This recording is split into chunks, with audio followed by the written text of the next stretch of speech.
Good morning, all. Saurabh here. Hello, sir.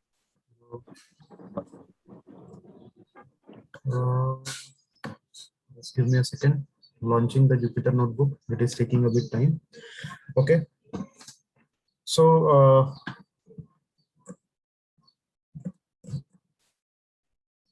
how many people we have? 10 people. Okay. So, HackerRank try किया है सभी ने? I have seen few messages or few screenshots on the group, but still few has been missed out. तो HackerRank try नहीं किया क्या किसी ने? कुछ लोगों ने कुछ चैलेंजेस आए हैं या फिर टाइम नहीं मिला है या क्या हुआ है? ट्राई किया था बट वो जो प्रॉब्लम आने लगा था दूसरे उसमें मतलब एक असाइनमेंट किया था दूसरा जो असाइनमेंट था उसको फिर वो उन लोगों ने दूसरे तरीके से किया था, तो एकदम ऐसे समझ में नहीं आता है कि वो उनका वे कौन सा होता है करने का, इसलिए मतलब उसके बाद फिर टाइम भी नहीं मिला। टाइम का प्रॉब्लम रहा था? नहीं, टाइम का प्रॉब्लम तो ठीक है, वो टाइम का प्रॉब्लम तो मैनेज हो जाएगा, बट वो थोड़ा सा ये था, एक यही क्वेश्चन था कि जैसे हम लोग जैसे जो कर देते हैं और उसके बाद फिर अगर वो हम इसको जुपिटर नोटबुक पे भी चला लेते हैं बट वो वहाँ पे अगर उनको उनका एक्सपेक्टेड आंसर नहीं मिलता है तो फिर हमारा तो वो जो है हमारा नंबर्स नहीं आते ना उसमें। नहीं तो जुपिटर नोटबुक पे अगर वो चल रहा है तो वो चलता है तो कुछ पर्टिकुलर केसेस के लिए चलता है, बट कोई ना कोई कंडीशन आप मिस कर देते हो ना अगर, तो जी फिर वो उस पे नहीं चलता है। बट आप कोड कैसे भी करोगे वो चलेगा। अच्छा ठीक है सर। मैं मतलब उसका प्रोसेस क्या होता है कि आप हाँ। कोड करो और कोड करने के बाद जो भी उसने क्वेश्चन पूछा है उस क्वेश्चन के लिए वो अलग अलग यूज केसेस रन करते हैं, मतलब अलग अलग टेस्ट केसेस डालते हैं कि भाई आपने आपको अगर उसने बोला है कि sum two even numbers and get a result as an even number, या कुछ भी ऐसा दिया है कि प्रिंट हेलो वर्ल्ड या हाँ प्रिंट समथिंग, तो वो क्या करेगा, प्रिंट को अलग अलग तरीके से डाल के देखेगा और वो देखेगा कि वो सारे केसेस पास हो रहे कि नहीं हो रहे।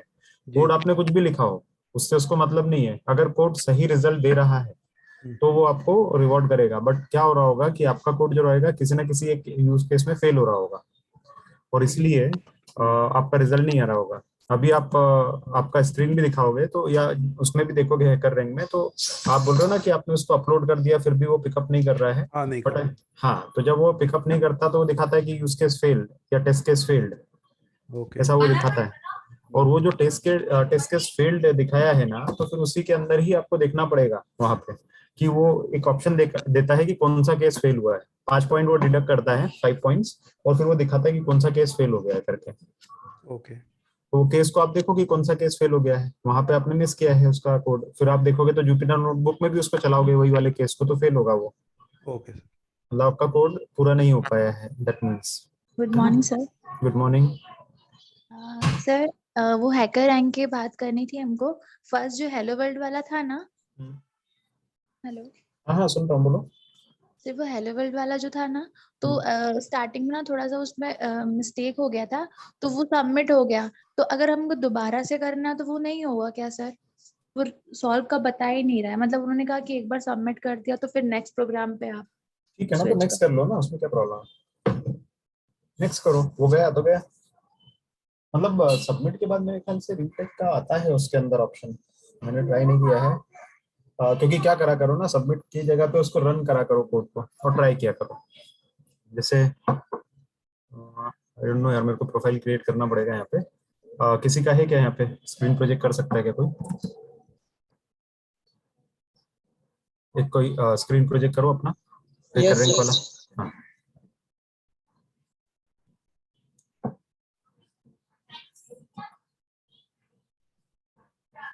कौन कर रहा है?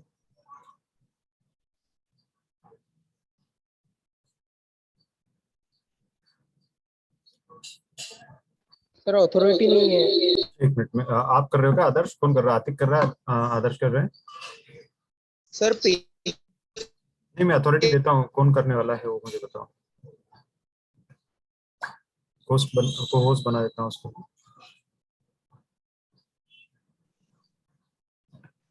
सर मैं कर दूं, कैमरा ओपन है। ठीक है, एक मिनट में आपको को होस्ट बना रहा हूँ, करो ईशान।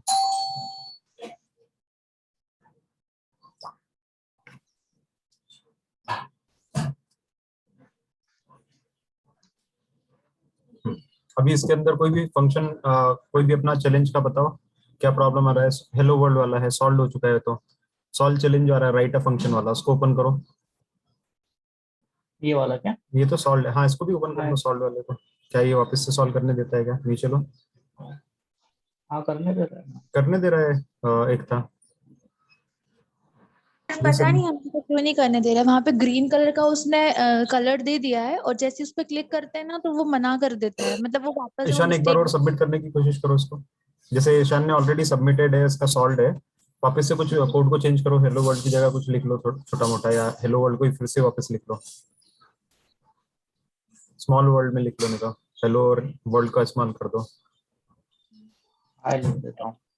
फिर देखो पहले रन कोड करना होता है, तो रन कोड करोगे ना, करो रन कोड। हाँ ये रन कोड करोगे यहाँ पे, तो यहाँ अगर आप देखोगे तो ये इस तरह से दिखाता है। देखो लेफ्ट हैंड साइड पे सैंपल टेस्ट केस 0 पे हाईलाइट करो, ईशान पॉइंटर ले जाओ। देखो ये दिखा रहा है कि ये टेस्ट केस फेल हो गया है आपका, ठीक है, और वो बता रहा है कि रॉन्ग आंसर आपने दिया है। ठीक, फिर उसके बाद पीछे आओ वापस ईशान, मतलब वापस वहां पे आओ, हाँ, थोड़ा सा ऊपर। अब यहाँ पे एक मिनट नीचे लो, थोड़ा सा नीचे लो, थोड़ा सा नीचे लो। हाँ अब यहाँ पे देखो ये टेस्ट अगेन कस्टम इनपुट, इस पे आओ। यहाँ पे हाँ ये जो, हाँ इसको क्लिक करो।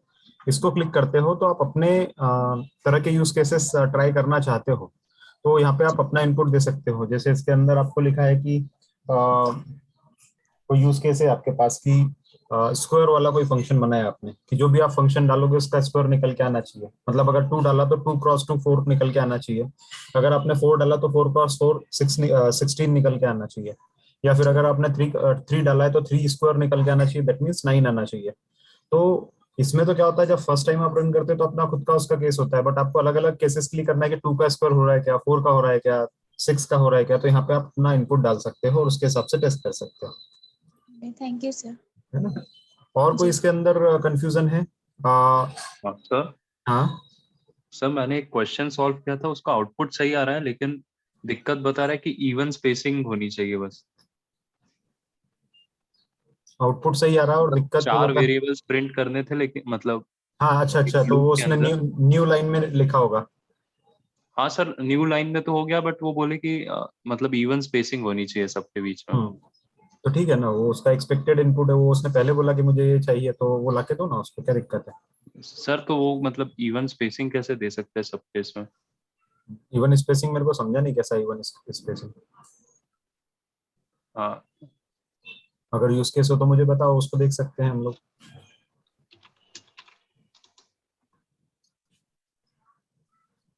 सर मतलब वो बता रहा था कि च-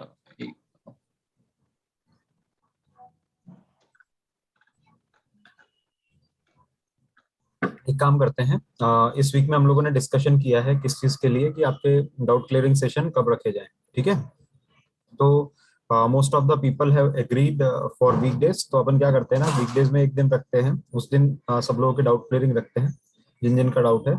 और अगर कुछ लोग ऐसे हैं जो उस वीकडे वाले टाइम पे आ नहीं पाएंगे, तो उनके लिए सेशन कुछ अलग से रख देंगे, बेस्ड ऑन व्हाट्सएप कम्युनिकेशन या जो भी कम्युनिकेशन होता है उसके बेसिस पे, ठीक है, चलेगा। Is it okay with all? Yes ठीक है, अभी अगला आपका टारगेट क्या रहेगा? तो अगला आपका टारगेट रहेगा इसी में ही नेक्स्ट स्टार लाना है आपको, पहली चीज तो हैकर रिंग में। एंड गाइस थोड़ा थोड़ा टाइम देते जाओ, ये ज्यादा बड़ा नहीं था, I think half an hour था, तो इतना तो time I can expect from you guys. नहीं है तो अगर जो पिछले वीक में नहीं कर पाए, तो आज सैटरडे संडे है, थोड़ा सा आधे घंटे का टाइम दोगे, ऑटोमेटिकली आपको 1 स्टार मिल जाएगा। इतना बड़ा प्रॉब्लम नहीं है, ये बहुत छोटा सा और बेसिक चैलेंजेस होते हैं इसमें। जैसे पहला आपको 5-10 पॉइंट के लिए हेलो वर्ल्ड प्रिंट करना है, दूसरे के लिए पाइथन में इफ एल्स लिखना है, फिर अर्थमेटिक ऑपरेशन लिखना है। तो बहुत बेसिक है ये चीज। अंश ये जो बहुत बेसिक सा है अपने पास में, तो इसमें आप हाफ एन आवर भी डालोगे ना तो आपको 1 स्टार अचीव हो जाएगा। That is what I am requesting you all guys. But ये इसलिए इंपॉर्टेंट है कि आपका एक कोडिंग का एक पैटर्न बन जाएगा for all guys, those who are having good experience as well, I mean high number of years of experience in the industry, as well as little new to the industry। आप में से जो भी थोड़े नए हैं, या फिर जो इंडस्ट्री में काफी टाइम से काम कर रहे हैं, दोनों लोगों के लिए मैं बताना चाह रहा हूँ कि आप किसी भी इंटरव्यू में अपीयर करेंगे डेटा साइंस और मशीन लर्निंग से रिलेटेड, सो जो पहला वाला इंटरव्यू होता है, फर्स्ट इंटरव्यू जो होता है वो होता है कोडिंग राउंड। ठीक है, it is not straight forward कि आप सीनियर लेवल पे आ गए हैं, आपने करीब 6 साल का एक्सपीरियंस हो गया या 8 साल का एक्सपीरियंस हो गया तो आपसे कोडिंग नहीं पूछी जाएगी। दूसरी जगह होता होगा या दूसरी टेक्नोलॉजीज में होता होगा जिसमें डायरेक्टली आपके इंटरव्यू शेड्यूल होते हैं टेक्निकल पर्सन से, और वो टेलीफोनिक या जो भी अपना टाइप के होते हैं, बट इसमें नहीं होता ऐसा। Data science field machine learning engineer के लिए आप अपेयर करोगे, सबसे पहला आपका जो राउंड होगा वो होगा कोडिंग राउंड, एंड इसीलिए हम लोग पाइथन के ऊपर इतना काम कर रहे हैं। ठीक है, कुछ कुछ कंपनीज होती हैं जो डायरेक्ट भी लेती हैं, but why you lose your chance to appear for an interview just for the sake of coding round. तो कोडिंग राउंड बहुत इंपॉर्टेंट है, वो आपका फर्स्ट एंट्री पॉइंट होता है, इसलिए मैं आपको बोल रहा हूँ। Even I am being 16 years of experience and more than 5 years of experience in the field of data science, अगर मुझे भी आज जॉब स्विच करना होगा and I will go in the I will apply for an opening, तो उसके लिए भी मेरे से भी कोडिंग राउंड होते हैं, मतलब मुझे भी कोडिंग राउंड में अपियर करना पड़ता है। So it is not something कि आप लोगों को नहीं करना पड़ेगा या वो गिव अवे मिल जाएगा। और अगर कोडिंग राउंड क्लियर करना है तो कोडिंग तो करनी पड़ेगी ना, भले उसमें थोड़ी करो, उसमें बहुत ज्यादा टफ क्वेश्चन ना भी पूछे, बट करना है। चलेगा? So is it a fair expectation? Sure sir, sure. तो ये एक चीज हो गई। दूसरा होता है गाइज, आपको इंडस्ट्री में एंटर करना है, ट्रांजिशन करना है, तो ब्रांड बिल्डिंग एक और इम्पोर्टेंट चीज होती है ना। तो अगला एक्सपेक्टेशन आप लोगों से ये है कि भाई नेक्स्ट वीक आप लोगों को क्या करना है कि लिंक्डइन पे अपना प्रोफाइल बनाना है उन लोगों को जिनका नहीं लिंक्डइन। ठीक है, तो लिंक्डइन पे आप अपना प्रोफाइल बनाओ, और प्रोफाइल बनाने के बाद फिर उसके अंदर लिंक्डइन पे भी बहुत सारे टेस्ट होते हैं। ठीक है, वो उस पर अभी मैं नहीं आ रहा हूँ कि कितने टेस्ट होते हैं और आपको अपीयर करना है, क्योंकि अभी इतना टाइम हमारे पास नहीं रहेगा, मतलब आप लोगों के पास नहीं रहेगा कि ये भी करो वो भी करो, बट बता रहा हूँ कि लिंक्डइन अपना प्रोफाइल बना लो, जिन लोगों का बना हुआ है वेल एंड गुड, कोई दिक्कत ही नहीं है। ठीक है, और लिंक्डइन पे ही बहुत सारी डेटा साइंस की कम्युनिटीज होती हैं, बहुत सारे डेटा साइंस स्पीकर्स होते हैं, उनको फॉलो करो। तो वो क्या करते हैं कि नई नई चीजें जो रहती है मार्केट में आ रही है या नया कुछ कुछ फंडे रहते हैं वो उसके ऊपर देते रहते हैं। तो that is something boost your profile और improve your profile. So start networking on LinkedIn. LinkedIn पे बहुत सारी ओपनिंग्स आती है, स्पेशली जो सीनियर लेवल पीपल है आप लोगों में से, उन लोगों के लिए बता रहा हूँ मैं, you should be at LinkedIn because most of the senior level opportunities come on LinkedIn as well, and then recruiters directly connect as well. ठीक है, ये दो चीजें अभी अपने को करनी है। पहला, आपको HackerRank पे now you have to get 2 stars. First star we have done, now you have to achieve second star. Those who have already achieved और nearby achieving the second star, try for third star. ठीक है, तो जिनने अभी second star already achieve कर लिया है वो थर्ड के लिए ट्राई करो, और जिन्होंने सेकंड नहीं, मतलब फर्स्ट नहीं किया है या फर्स्ट जस्ट कंप्लीट किया है तो सेकंड के लिए करो। It's up to you, idea is to get 5 stars। ठीक है, और वो वीक बाय वीक लेना है आपको, एक ही वीक में आप कंप्लीट कर पा रहे हो, नथिंग लाइक। क्लियर? तो ये अपने को करना है। Hope I am clear here. एक और लास्ट चीज मैं आपको बता रहा हूँ विच इज अ गोल्डन अपॉर्चुनिटी की हम लोगों ने एक वेबिनार रखा है। दिस वेबिनार विल बी, एक मिनट अनशेयर करेंगे क्या शायद? So there is a webinar organized by Bignalytics Solutions, and that webinar is with a CTO of the company and co-founder of a company. So यहाँ पे आप Brainsight AI लिखेंगे, brainsightai.com. So this is a Bangalore-based startup company. ठीक है, this company basically deals, ये जो company है ये पूरा की पूरा न्यूरो साइंस में डील करती है। मतलब न्यूरो साइंस में हम डेटा साइंस का कैसे यूज कर सकते हैं, ये कंपनी उसमें डील करती है। So the founder of this company, cofounder of this company and CTO means chief technology officer. Chief technology officer is something which is a very very big post in the data science in any company और any organisation. ठीक है, तो CTO मतलब it is the founder of the company, the owner of the company. So she will come up and get in touch with you guys, get in touch with you as in कि she is going to present a webinar on implementation of machine learning in data science, in medical science. So in medical science machine learning के implementations क्या है उसके उसका presentation आपको doctor रिमझिम अग्रवाल देंगी, Dr. Rimjim Agrawal. So the name says doctor, but this doctor is for PhD. So she is PhD in machine learning or artificial intelligence. So PhD means it is a very big thing in artificial intelligence area, because there are very few PhDs in India as far as AI and machine learning is concerned. So she is PhD in this, and at the same time she has presented more than 10 research papers in the field of AI. Okay, so she is going to present a topic like how we can implement machine learning in the field of medical science. So this is a very good initiative, or I would say good opportunity to interact with her. If you have any question, या आपको समझ में आएगा कि किस तरह से market work करता है, किस तरह से डेटा साइंस वर्क करता है, and this is a kind of motivation for us as well, क्योंकि मैं प्लान कर रहा हूँ a series of such webinars. ये आप लोगों के काम की चीज है, मेरा इसमें कोई इंटरेस्ट नहीं है, आप लोगों के ही काम की चीज है अगर आप ज्वाइन करोगे तो. क्यों? क्योंकि इसी से आपको इंडस्ट्री लीडर्स से इंटरेक्ट करने का मौका मिलेगा, समझने का मौका मिलेगा how they think, what are the new developments in the industry, और उन डेवलपमेंट का आप लोग कैसे फायदा उठा सकते हो. ठीक है, so this is a completely free webinar for everyone. I mean not just the big analytics alumnis, but for everyone. It is for everyone. तो अगर आपके कोई फ्रेंड्स हैं, कलीग्स हैं, वो लोग भी ज्वाइन करना चाहें, they are most welcome. Just मैंने आप लोगों को इनवाइट फॉर्म भेजा है, उसमें उन लोगों को रजिस्टर करना पड़ेगा, and it's a completely free for all. But इसी तरह की सीरीज हम लोग स्टार्ट कर रहे हैं जिसमें industry leaders are going to come and present the implementations of AI. ठीक है, so if after this we are planning to invite principal data scientist from an organization who is in the logistic domain, right?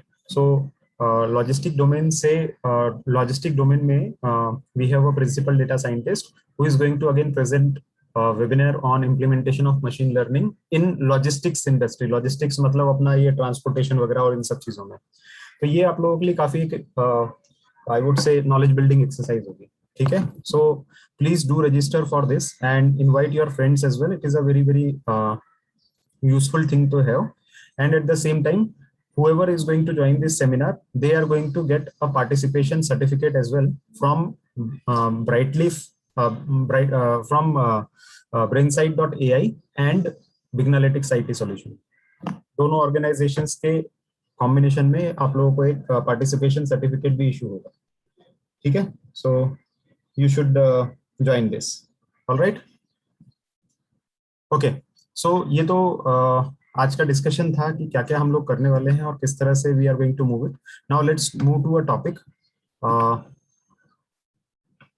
Okay, so now we have done lot of things in Python till now we are going to expand it, and then उसको किस तरह से हम लोग आगे ले रहे हैं कि हम लोगों ने लिस्ट वगैरह ये सब चीजें देख ली ऑलरेडी, लूप्स देख लिए हैं, फंक्शंस देख लिए हैं. So we have almost touch based on various functionalities of Python including lambda function. Now आज हम लोग स्टार्ट कर रहे हैं एक और नई चीज which is called as MySQL in Python और MySQL. ठीक है, सो MySQL को हम लोग कैसे यूज करते हैं and how it is used in Python, वो हम लोग देखेंगे. क्योंकि जब भी आप बैकएंड बनाते हो तो बैकएंड के साथ में इट इज वेरी इंपॉर्टेंट कि आपके पास, जब भी आप बैकएंड बनाते हो तो इट इज वेरी इंपॉर्टेंट कि बैकएंड में जब आप वर्क कर रहे हो तो how you connect to the database. तो MySQL के थ्रू हम लोग डेटाबेस से कनेक्ट करते हैं हमारे पाइथन शेल को. ठीक है, so that is something we are going to look at now. But before we move on, I know a few of you are already aware of what is MySQL and how it works, but it is going to be just a refresher for next half an hour or so, जहाँ पे मैं एक basics आपको बताऊंगा किस तरह से database होता है, क्या चाहिए होता है और क्यों चाहिए होता है. And then we are going to install MySQL, and after installing MySQL we are going to connect it to Python. ठीक है, and going to see how by Python we can manipulate that database. Clear है? इसमें कोई doubt है किसी को? Any question guys?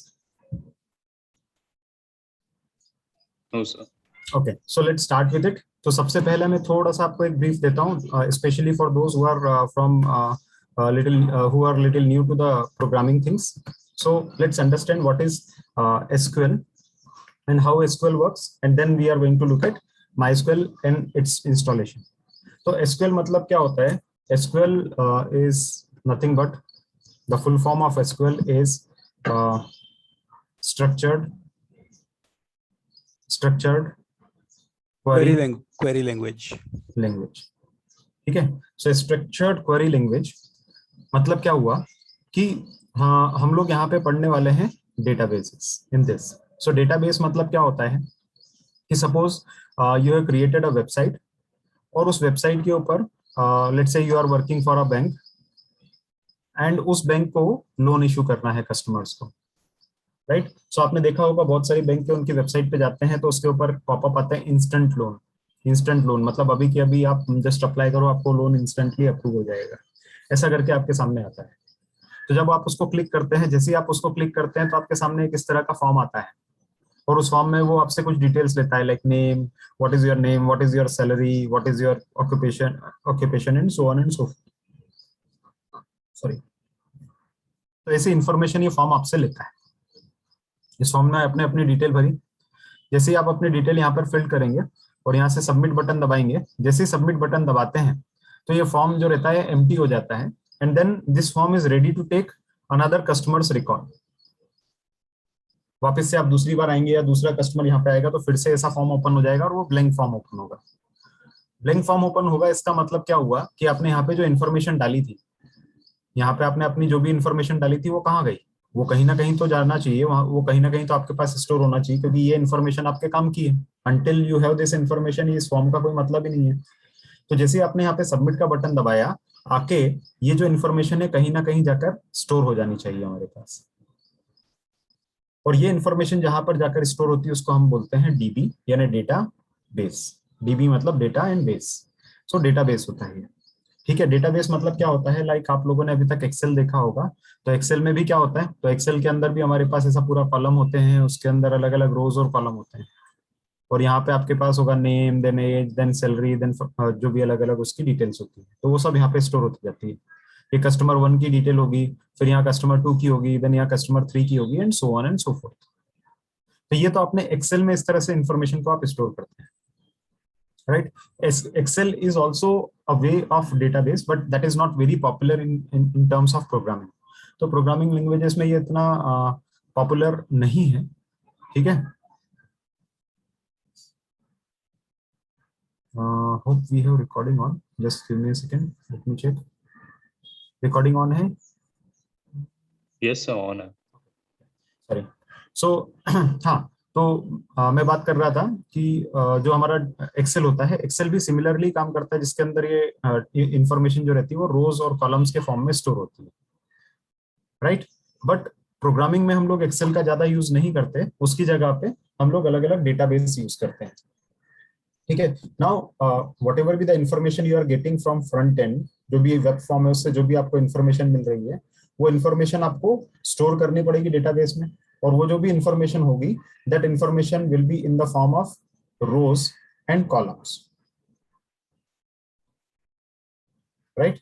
Rose and columns के form में होती है, तो this is your row and this is your column. जो भी इंफॉर्मेशन आपने सेव करी वो रो और कॉलम के फॉर्म में होती है, and any information which is getting stored in the form of row and column, this is called as structured data। structure क्यों है, क्योंकि इसके अंदर structure fix है कि यहाँ पे हमारे पास 10 कॉलम होने वाले हैं, तो 10 ही कॉलम रहेंगे। if you are going to put an information with 11 column or something, so either the data is going to get truncated, मतलब information loss होगा या फिर error आएगा, ठीक है। तो हमारे पास स्ट्रक्चर फिक्स है कि क्या स्ट्रक्चर है, वो स्ट्रक्चर के अंदर ही आप लोग डेटा को स्टोर करेंगे। You will be having name always, then salary always, and then occupation। तो ये स्ट्रक्चर है, ये फिक्स है, ये हमेशा यहाँ पे फिक्स है, नेम आएगा, सैलरी आएगा, एज आएगा, और भी अदर इंफॉर्मेशन आएगी। तो ये जो चीज होती है ये कहलाता है structured data. Structured data that means it has some structure, it has some fix number of column, it has some fix number of rows, तो ये कहलाता है स्ट्रक्चर, ठीक है। एंड अब इस स्ट्रक्चर से डेटा को अगर आपको निकालना है, अगर इस स्ट्रक्चर से डेटा को सिलेक्ट करके लाना है, तो वो जो सिलेक्शन का प्रोसेस होता है उसको बोलते हैं क्वेरी। लाइक एक्सेल के अंदर आप लोग फिल्टर्स लगाते हैं आप लोग एक्सेल में फिल्टर्स। तो एक्सेल में फिल्टर लगा रहे हैं मतलब आप क्या कर रहे हैं, आप उसमें कुछ क्राइटेरिया दे रहे हैं कि इसमें से all those who belongs to city, let's say Pune, all those who belongs to city Pune, only the record of that customer should come up. तो आपने क्या करा, ये फिल्टर लगाया तो फिल्टर मतलब आपने क्या लगाया कि एक क्राइटेरिया लगा दिया कि इस क्राइटेरिया को मीट करने वाले कस्टमर ही हमारे पास शो। तो सिमिलरली यहाँ पे भी अगर आपको इसमें से डेटा फेच करना है और डेटा फेच करने में कुछ पर्टिकुलर डेटा ही निकालना है तो वो क्या कहलाता है, query, right. So AC language and then language is language. So AC language which can query on structured data is called as SQL. So the language which can query on structured data only is called as SQL. Clear? What is SQL? Those who are new to SQL as well, right? So the language which can query on a structured data. 1 minute का pause ले रहा हूं, अगर किसी को कुछ question है इसमें तो पूछिए।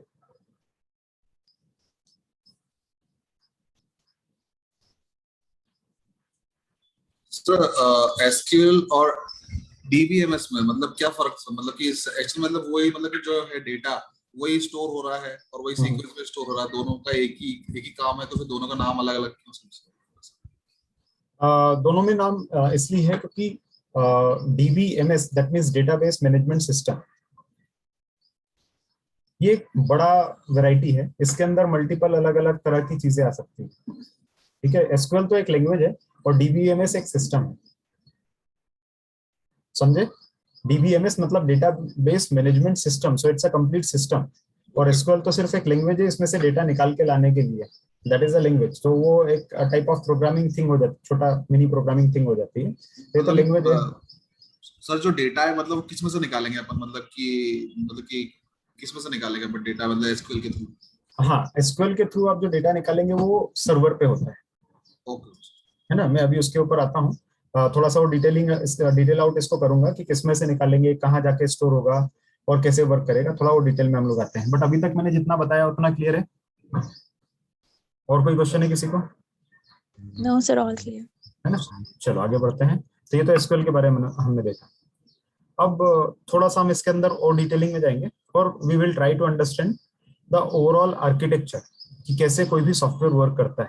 And that is very important guys, ये आप लोगों के लिए बहुत जरूरी है जानना, because there are variety of people who have been dedicatedly working in the either backend side.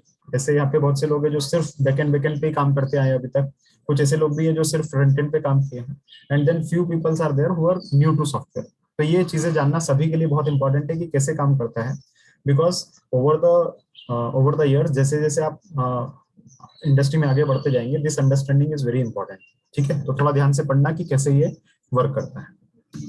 तो let's understand how a software works, ठीक है।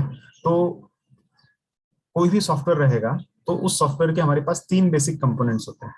एक होता है फ्रंट एंड, एक होता है बैक एंड और एक होता है डेटाबेस, ठीक है। ये मेजर कंपोनेंट है, बट इसके अंदर माइनर कंपोनेंट भी होते हैं जिसको हम लोग यहाँ पे बोलते हैं मिडिलवेयर और something of that sort. I am not going into that detail, ठीक है।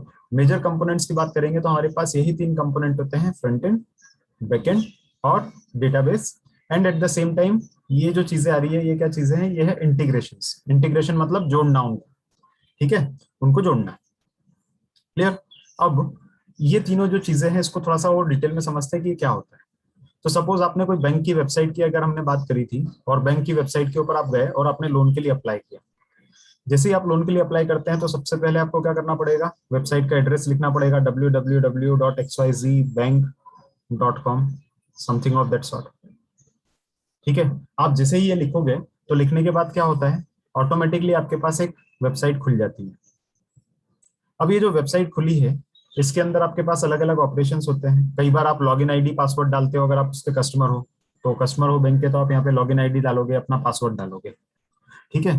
तो ये सब जो चीजें होती है जिसके अंदर जैसे ही आपने यहाँ पे कुछ लिखा तो लिखते से ही आपके पास एक स्क्रीन आ गई या आपके पास एक फॉर्म आ गया जिसके अंदर बहुत अच्छी ग्राफिक्स होंगे, अलग अलग लोग होंगे। Let me show you some website.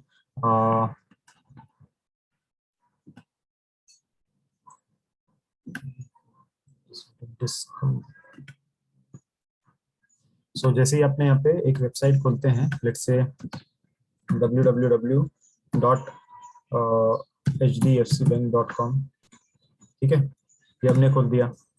अब जैसे ही आपने ओपन अप किया तो ये वेबसाइट ओपन होती है, और ये ओपन होने के बाद आप ये देखो, ये अलग अलग चीजें आती जा रही है।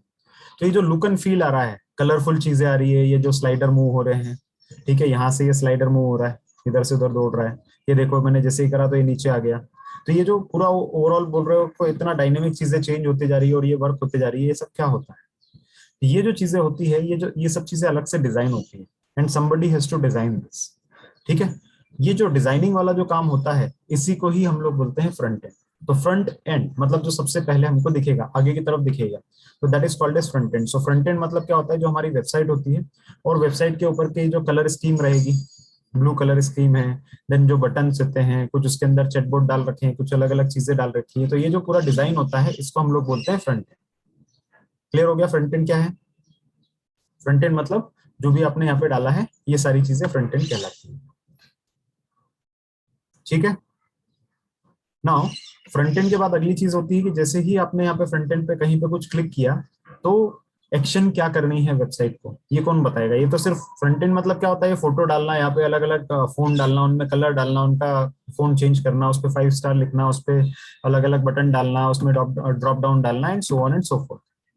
अब अगली चीज क्या होती है कि ये तो फ्रंट एंड तो आपने बना दिया, अब फ्रंट एंड पे आप कुछ एक्शन करोगे, कुछ एक्शन करोगे, तो वो एक्शन करोगे तो उसके कुछ ना कुछ रिजल्ट भी आएंगे हमारे पास। आप कुछ उसके ऊपर काम करोगे, कोई बटन दबाओगे तो उसका कुछ रिस्पॉन्स वेबसाइट को करना चाहिए, वरना तो वो सिर्फ एक दिखावे के सिवा कुछ नहीं रह जाएगी। ठीक है, तो जैसे आपने क्या करा यहाँ पे समथिंग कुछ कर दिया, जैसे कंपेयर एंड फ्लाई, कुछ भी आपने डाला, मतलब कुछ भी एक बटन क्लिक कर दिया, let's say deal and offer, तो जैसे ये डील एंड ऑफर आप क्लिक करोगे तो ऑटोमेटिकली हमारे पास क्या होता है, कुछ ना कुछ इसके अंदर रिस्पॉन्स आता है इससे। ठीक है, जैसे what are you interested in, तो let's say we can say dine out, dine out मैंने लिखा, मतलब मुझे डाइन आउट से रिलेटेड कुछ भी डील्स चाहिए। तो जैसे ही मैंने इसको सिलेक्ट करके क्लिक किया तो ऑटोमेटिकली हमारे पास ये सारे पॉपअप आने लग गए, ये सारे ऑफर आने लग गए। अब ये जो सारे ऑफर है, ये ऐसा तो नहीं कि अगर मैं वेबसाइट बना रहा हूँ तो वेबसाइट बनाते टाइम पे मेरे पास हमेशा फिक्स ही रहने वाले हैं। भाई हो सकता है कि भाई ये वाला जो ऑफर है ये मेरे पास 1 महीने के लिए वैलिड हो, जैसे कुछ ये एलन सोली का ऑफर समझ लो, ये एलन सोली का ऑफर है तो 10% कैशबैक है उसके ऊपर, और यहाँ पे भी 10% कैशबैक है। पर ये जो कैशबैक है ये ऐसा थोड़ी कि हमेशा के लिए वैलिड रहेगा, ये कुछ टाइम के लिए वैलिड होने वाला है। और हो सकता है कि एलन सोली के बाद हो सकता है कि कोई दूसरा ब्रांड रहेगा वो अपना ऑफर यहाँ पे डालना चाह रहा होगा। तो ये जो सारी चीजें आपने यहाँ पे डाली है ये हमेशा फिक्स तो रहने वाली नहीं है। ऐसा तो नहीं कि आपका जो फ्रंट एंड डिजाइनर है वो उसको डिजाइन करके छोड़ देगा और हमेशा के लिए चलेगी वो हमें, ऐसा तो होगा नहीं। हमको पीछे कुछ ना कुछ इसके अंदर ऐसा करना पड़ेगा कि हर बार हमको ये फ्रंट एंड पे आके चेंज ना करना पड़े, जस्ट अपने को एंट्री डालनी पड़ेगी, भाई कंपनी का नाम क्या है तो एलन सोली, और ऑफर का अमाउंट कितना है 10%, बाकी सब चीजें ठीक है वही की वही रहे। ठीक है, तो हमको क्या डालना है, कंपनी का लोगो, नाम और उसके बाद ऑफर अमाउंट 10%। अब अगर वो एलन सोली है तो यहाँ पे कंपनी एलन सोली और उसका लोगो आ जाएगा एंड देन ऑफर आ जाएगा। अगर वो एलन सोली की जगह कोई दूसरा ब्रांड हमारे पास है, पीटर इंग्लैंड है, तो यहाँ पे पीटर इंग्लैंड उसका लोगो एंड देन कितना डिस्काउंट है। इसी तरह से मैक्स है तो मैक्स का नाम, लोगो और उसका डिस्काउंट, ऐसा आना चाहिए। तो ये जो चीजें हैं, ये जो कॉन्फ़िगरेशन है, ये हम लोग कहाँ करते हैं, ये हम लोग करते हैं बैकएंड में। बैकएंड में मतलब क्या कि बैकएंड में हम लोग एक टेबल बना लेते हैं और उस टेबल के अंदर ये सारी एंट्री डाल देते हैं। टेबल के अंदर हम लोग क्या करते हैं, तो टेबल में हम लोग सारी एंट्री डाल देते हैं, ये हमारा टेबल है और टेबल के अंदर हम लिख देंगे एलन सोली, ये इसका लोगो है, लोगो हम लोग एक इमेज के फॉर्म में स्टोर करते हैं एंड देन कितना % ऑफ है, अब ये 10%। अब ये कब से कब तक वैलिड है वो भी हम लोग लिख देते हैं। ये भी हो सकता है कि एलन सोली वही की वही हमारे पास है बट उसका जो ऑफर है कुछ 20% वाला भी है किसी और लोकेशन पे, और वो कब से कब तक वैलिड है। इसी तरह से पीटर इंग्लैंड या कोई और ब्रांड हमारे पास जो है उसके भी हमने लोगो डाल रखे हैं और ये सब कर रखे हैं। तो हम लोग क्या करते हैं, पीछे एक टेबल होता है, database table, like an Excel sheet हमारे पास जो होती है, तो एक्सेल शीट जो आप समझते हो, तो शीट को यहाँ पे टेबल समझो। तो एक टेबल होता है, टेबल के अंदर ये सारी इंफॉर्मेशन होती है, मतलब यहाँ पे लिखा रहेगा brand name, logo, offer amount, then start date and end date. तो ये जो हमारे पास एक टेबल रहेगा, उस टेबल के अंदर आपको क्या करना है, अगर आपको यहाँ पे नया कुछ दिखाना है ऑफर, तो सिर्फ इसके अंदर जाके एंट्री करनी पड़ेगी। जैसे ही आपने एंट्री करी तो उसका ऑफर आपको फ्रंट एंड पे दिखने लग जाएगा ऑटोमेटिकली। ठीक है, अभी तक ये क्लियर हुआ क्या क्या मैंने बोला? तो ये जो एंट्रीज आपने करी ये है हमारे पास बैकएंड में एंट्री। बैकएंड मतलब क्या कि पीछे पीछे आपका जो डेटा है वो कहाँ जाके स्टोर होता है और कहाँ से हम लोग इंटरेक्ट करते हैं। ठीक है, इसी तरह से अगर कोई फॉर्म आ रहा है जिसमें आप यूजर की इन्फॉर्मेशन ले रहे हैं तो यूजर की इन्फॉर्मेशन ली और ये इन्फॉर्मेशन जाके जो रहती है वो पीछे बैकएंड में एक टेबल पे स्टोर हो जाती है। This is how it works. Clear? इसमें कोई डाउट है किसी को? फ्रंट एंड क्या है, बैक एंड क्या है? What is front end, what is back end? तो यही फ्रंट एंड और बैक एंड है। तो फ्रंट एंड मतलब वेबसाइट हुआ, मोबाइल ऐप हुआ, या डेस्कटॉप एप्लीकेशंस आपके पास जो बनते हैं, these are all front end. और ये एक्चुअली क्या होता है कि जो हम लोग यूजर से जो इंटरेक्ट करता है उसको हम लोग बोलते हैं। इसी तरह से फिर उसके बाद बैकएंड क्या होता है? तो बैकएंड मतलब अपना जो कोर एप्लीकेशन होगा, जो डेटाबेस होगा, जहाँ पे डेटा हमारा स्टोर होने वाला है, या जहाँ पे आप कोड लिखने वाले हैं मेन वाला एग्जीक्यूशन से रिलेटेड, तो वो बैकएंड कहलाता है। एंड देन उसके बाद अपने पास होता है डेटाबेस। तो डेटाबेस मतलब क्या होता है? जहाँ पे एक्चुअली डेटा पड़ा रहता है, राइट, जिसके अंदर स्टोर होता है, वो डेटाबेस कहलाता है।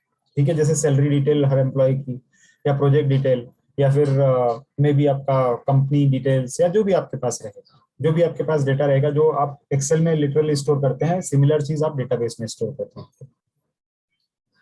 क्लियर है ये कैसे ये सॉफ्टवेयर आर्किटेक्चर वर्क करता है? Any question on this?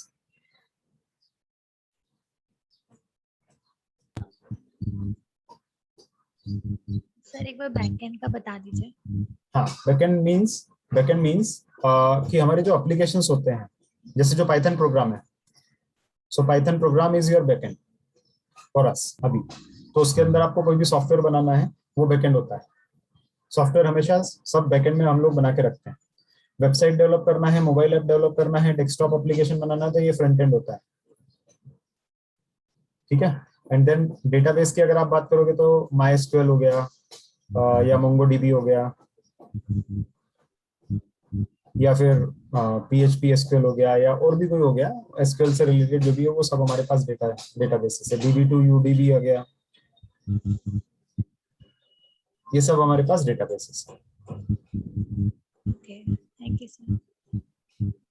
यहाँ पे आप कोर लॉजिक लिखते हो एप्लीकेशन का, जैसे बैंकिंग है तो उसके अंदर हमारे पास लॉजिक है कि यूजर अगर यूजर आईडी पासवर्ड लिखेगा और सबमिट का बटन दबाएगा, तो उसके रिस्पांस में हम लोग पीछे क्या करेंगे? तो पीछे हम लोग वैलिडेट करेंगे कि ये यूजर आईडी और उस यूजर आईडी पे यही पासवर्ड है।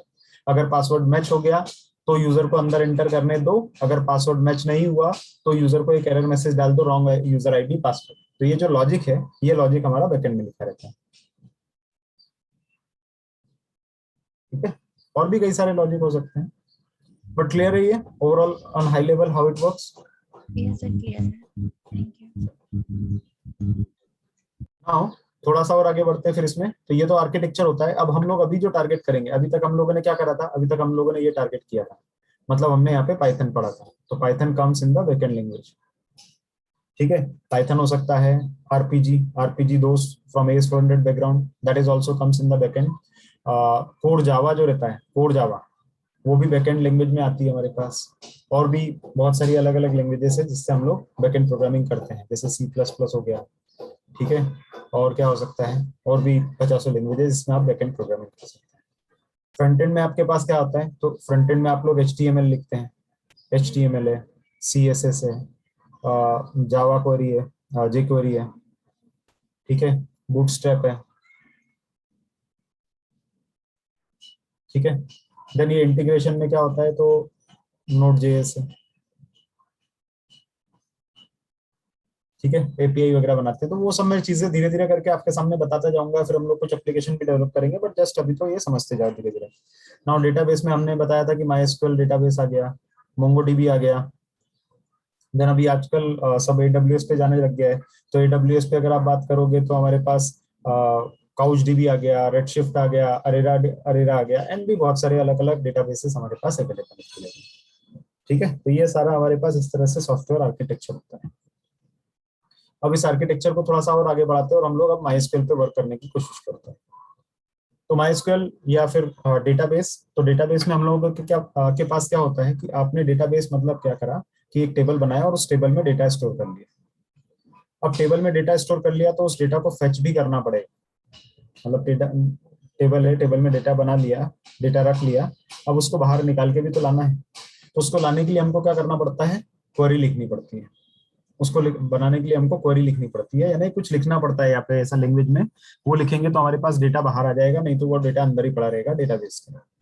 ठीक है, तो ये जो क्वेरी रहती है वो भी चार तरह की होती है। एक होता है डेफिनेशन, एक होता है क्वेरी, एक होता है मैनिपुलेशन और कंट्रोल। ठीक है, अभी बहुत ज्यादा इसमें परेशान होने की जरूरत नहीं है, ऑटोमेटिकली आपको सब पता है इसमें से काफी सारी चीजें, और नहीं है तो पता चल जाएगी। डेफिनेशन मतलब क्या होता है? हेलो सौरभ हाँ सर। हाँ बोलिए। सर एक्चुअली मुझे और श्रुति को बीच में छोड़ना पड़ेगा, actually we are in office, some meeting is there, so that's why we can't attend, so we'll go with recording. If there any doubt we will clear later. Sure, no problem. Sorry sir for the That's this fine. No problem. actually that's why. ठीक है, no problem. चलो, सो आगे बढ़ते हैं। So we were talking about definition. So definition मतलब क्या हो गया कि when you want to create a database, मतलब अगर आपको कोई टेबल बनाना है, so to create the table you have to use create query. इसी तरह से टेबल आपने एक बना दिया जिसके अंदर आपके पास कॉलम आने वाले हैं A B C and D, और बनाने के बाद आपको कभी थोड़ा ध्यान आया, अरे यार यहाँ पे ए बी सी डी नहीं होना चाहिए था, यहाँ पे सी की जगह कॉलम हमारे पास होना चाहिए था ई। यानी अगर आपने डाल दिया यहाँ पे name, age, salary and then maybe occupation, बाद में बोला अरे ये ऑक्यूपेशन की जगह अगर हम लोग नंबर ऑफ डिपेंडेंट्स लिख लेते हैं यूजर के तो ज्यादा काम का होता था। मतलब आपने पहले तो क्रिएट कर लिया, अब क्रिएट कर लिया यानी एक बार बन गया, बट बनने के बाद उसमें हो सकता है कि आपको कभी ऐसा लगे कि इसको चेंज किया जाए, या फिर ये हो सकता है कि आपको इसके अंदर एक्स्ट्रा फील्ड डालनी पड़ती है कि भाई आपने ऑक्यूपेशन डाल लिया, चलो नंबर ऑफ डिपेंडेंट्स भी डाल लो, पर डिपेंडेंट डाल लिया आपने, एड्रेस तो लिया नहीं इसका, एड्रेस भी आपको लेना तो आपको एक कॉलम और बढ़ाना पड़ेगा एड्रेस नाम का। तो if you want to change the created table, आपने टेबल बना लिया है बट उसको बाद में जाके चेंज करना पड़ रहा है, तो आप उसके लिए अल्टर क्वेरी यूज करते हैं। ठीक है, फिर उसके बाद क्या होता है कि आपने बना लिया, बनाने के बाद यूज कर लिया, अब इसके बाद हमने बोला कि इस टेबल की हमको जरूरत नहीं है, डिलीट दिस टेबल। तो if you want to delete this table, तो एसक्यूएल में हम लोग डिलीट की जगह उसको ड्रॉप बोलते हैं, तो you can drop the table completely. ठीक है, इसी तरह से आपने टेबल का नाम रख दिया employee table, but employee table का नाम चेंज करके कुछ और रखना है तो उसको रीनेम भी कर सकते हो। तो ये जो चीज होती है ये डेटा डेफिनेशन पोर्शन में आती है। ठीक है, फिर डेटा डेफिनेशन पोर्शन के बाद हमारे पास अगली चीज क्या होती है, तो अगली चीज आती है क्वेरी। मतलब आपने इसमें डेटा लिखा है, आपके पास एम्प्लॉय नंबर 1 2 3 4 एंड 5 ऐसे अलग अलग एम्प्लॉइज हैं, उनका डेटा पड़ा है। Let's say you want to fetch this data for employee number 3। If you want to fetch this data so you can use select query. ठीक है, तो ये होता है query. Then manipulating, so manipulation में आ जाएगा आपको और डेटाबेस टेबल के अंदर डेटा डालना है, यानी इंसर्ट करना है, नई रो इंसर्ट करना है, नए एम्प्लॉय का डेटा डालना है। न्यू ज्वाइनर आए आपकी कंपनी में, तो अगर न्यू ज्वाइनर आए तो उनका डेटा आपको डालना है, तो वो इंसर्ट क्वेरी के थ्रू होता है। इसी तरह से अपडेट क्वेरी क्या हो जाएगा कि आपने यहाँ पे बना के रख दिया है, बट यहाँ पे पहले आपने एम्प्लॉय की सैलरी कुछ डाली थी, अभी वो सैलरी चेंज करके कुछ और करनी है, या एम्प्लॉय का नाम आपने गलती से कुछ अलग लिख दिया है। यहाँ पे पहले उसका नाम आपने कुछ लिखा था एबीसी, बट वो एक्चुअली उसका नाम एबीसी नहीं एबीडी था, राइट? तो then you have to update this record, तो वो अपडेट क्वेरी से होता है। इसी तरह से अब आपने ये एम्प्लॉय था, ये आपकी कंपनी ज्वाइन किया था, फिर बाद में क्या हुआ कि आपको, I mean not right example with the employee, but आपने कुछ यहाँ पे रिकॉर्ड इंसर्ट किया, और रिकॉर्ड इंसर्ट करने के बाद आपने रियलाइज किया इस रिकॉर्ड की अब जरूरत नहीं है, we have to remove this row, हमको ये रो डिलीट करनी है। तो in that case we can use delete query. ठीक है, तो इस तरह से हम लोग क्वेरीज के ऊपर वर्क करते हैं। This is called as data manipulation. Clear? फिर उसके बाद एक लास्ट चीज और आती है, and that is about the authorities. Authorities का मतलब क्या हो गया, तो अथॉरिटीज का मतलब हो गया कंट्रोल। मतलब अगर आपको किसी को अथॉरिटी देनी है या रिवोक करनी, मतलब आपका टेबल है और वो कॉन्फिडेंशियल टेबल है, मान लो सैलरी वाला टेबल है, तो सैलरी वाला जो टेबल रहता है वो टेबल आप सबके लिए तो ओपन नहीं कर दोगे, राइट? सैलरी वाला टेबल है वो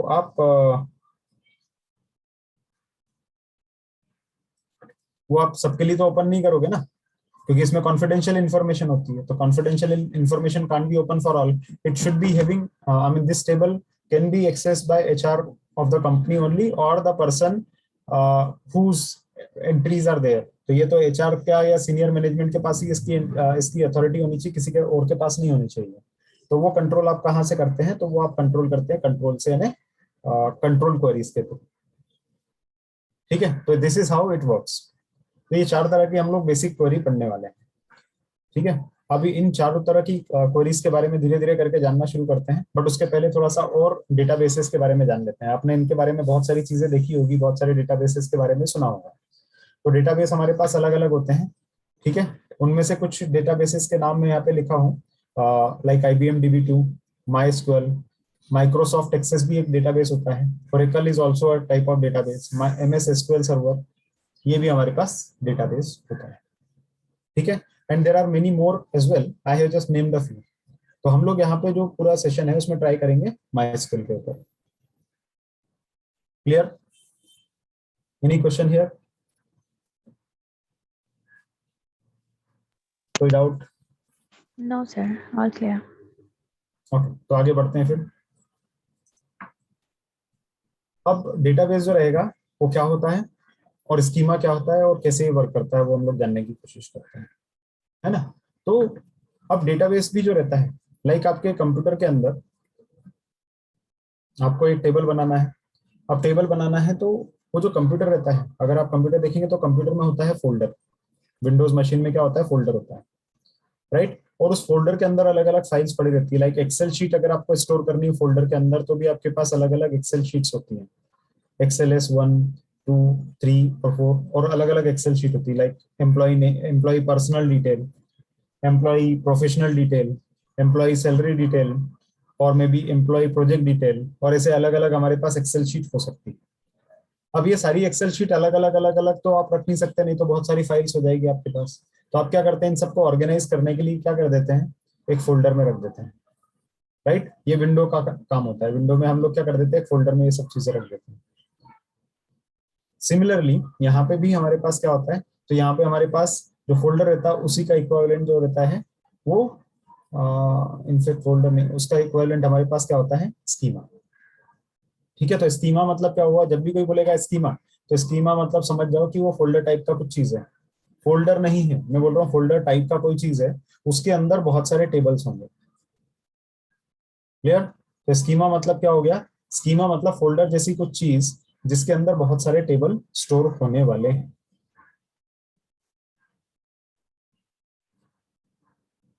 क्लियर? कोई डाउट है इसमें? और database is also about the schema. ठीक है,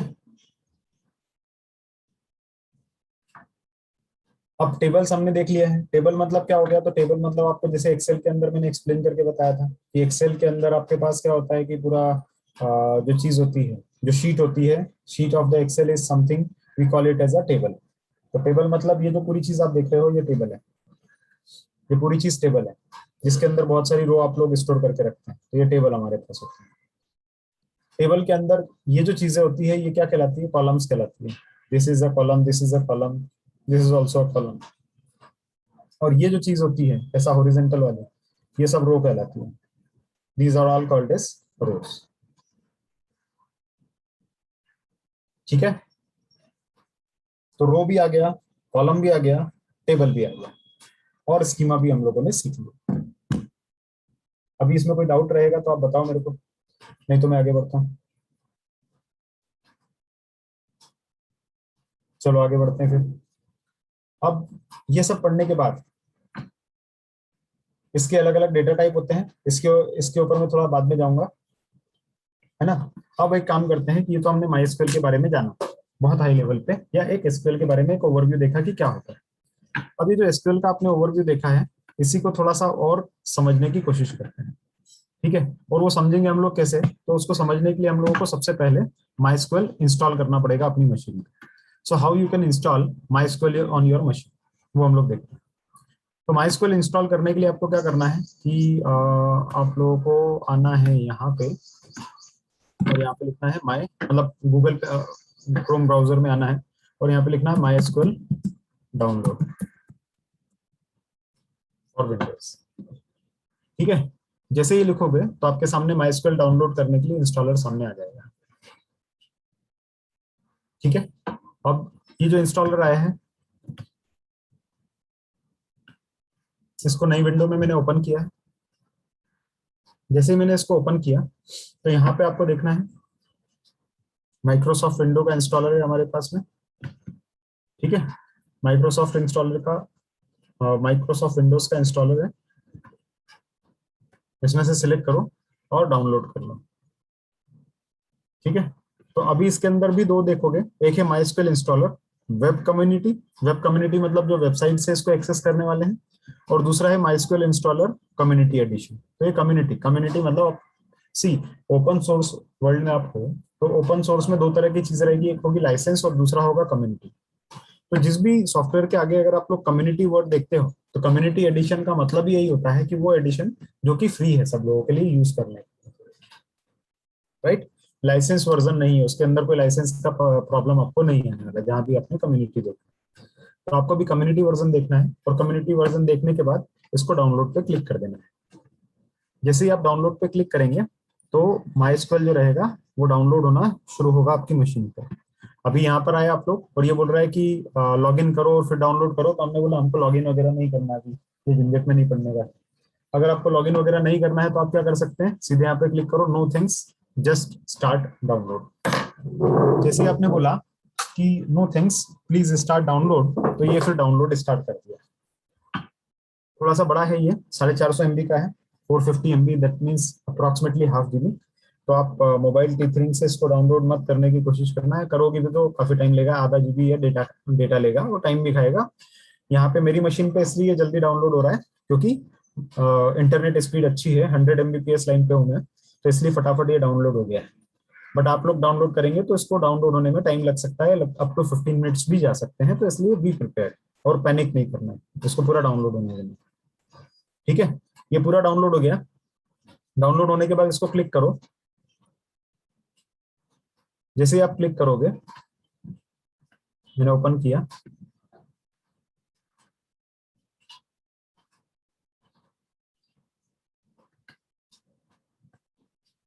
तो ये ओपन हो रहा है।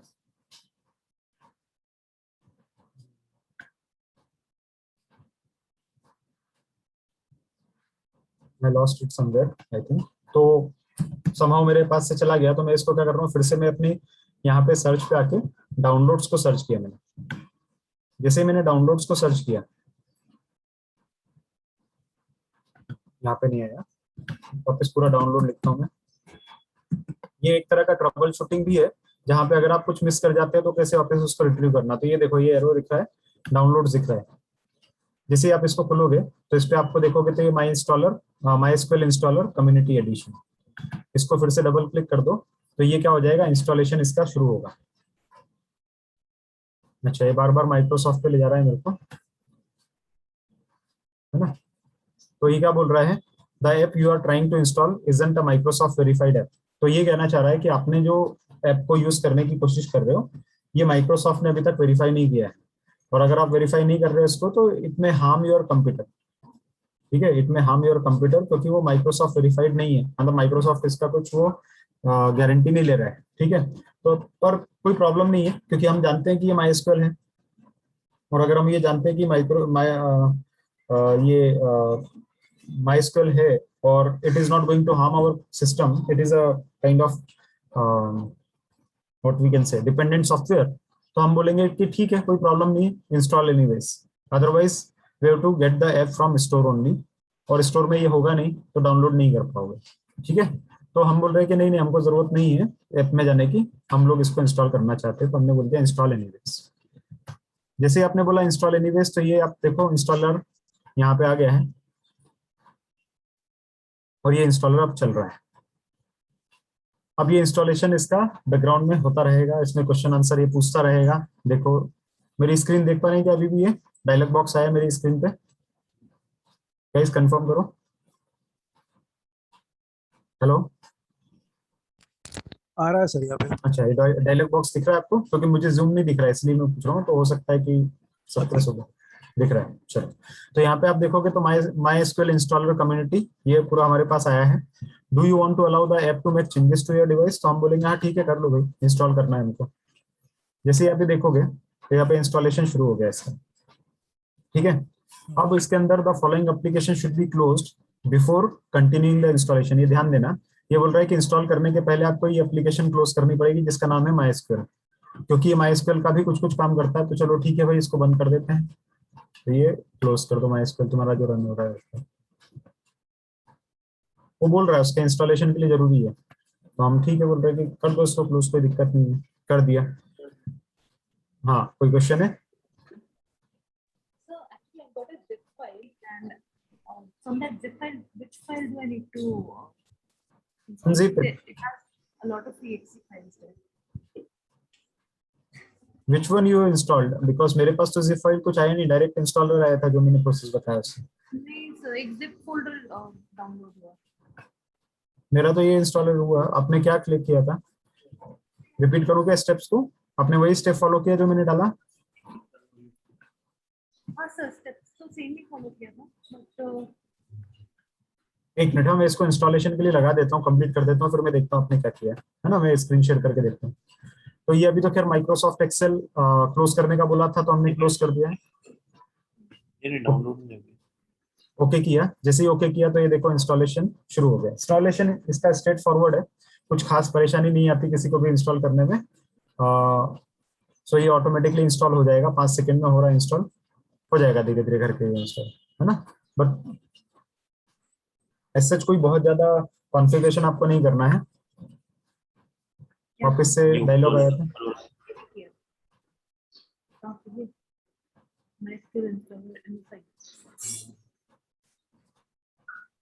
कम्युनिटी में गई ना, कम्युनिटी में गई थी। देखो अभी ये इंस्टॉल हो रहा है और अब अपने पैकेजेस वगैरह ये ढूंढ के ला रहा है इंस्टॉलेशन के लिए।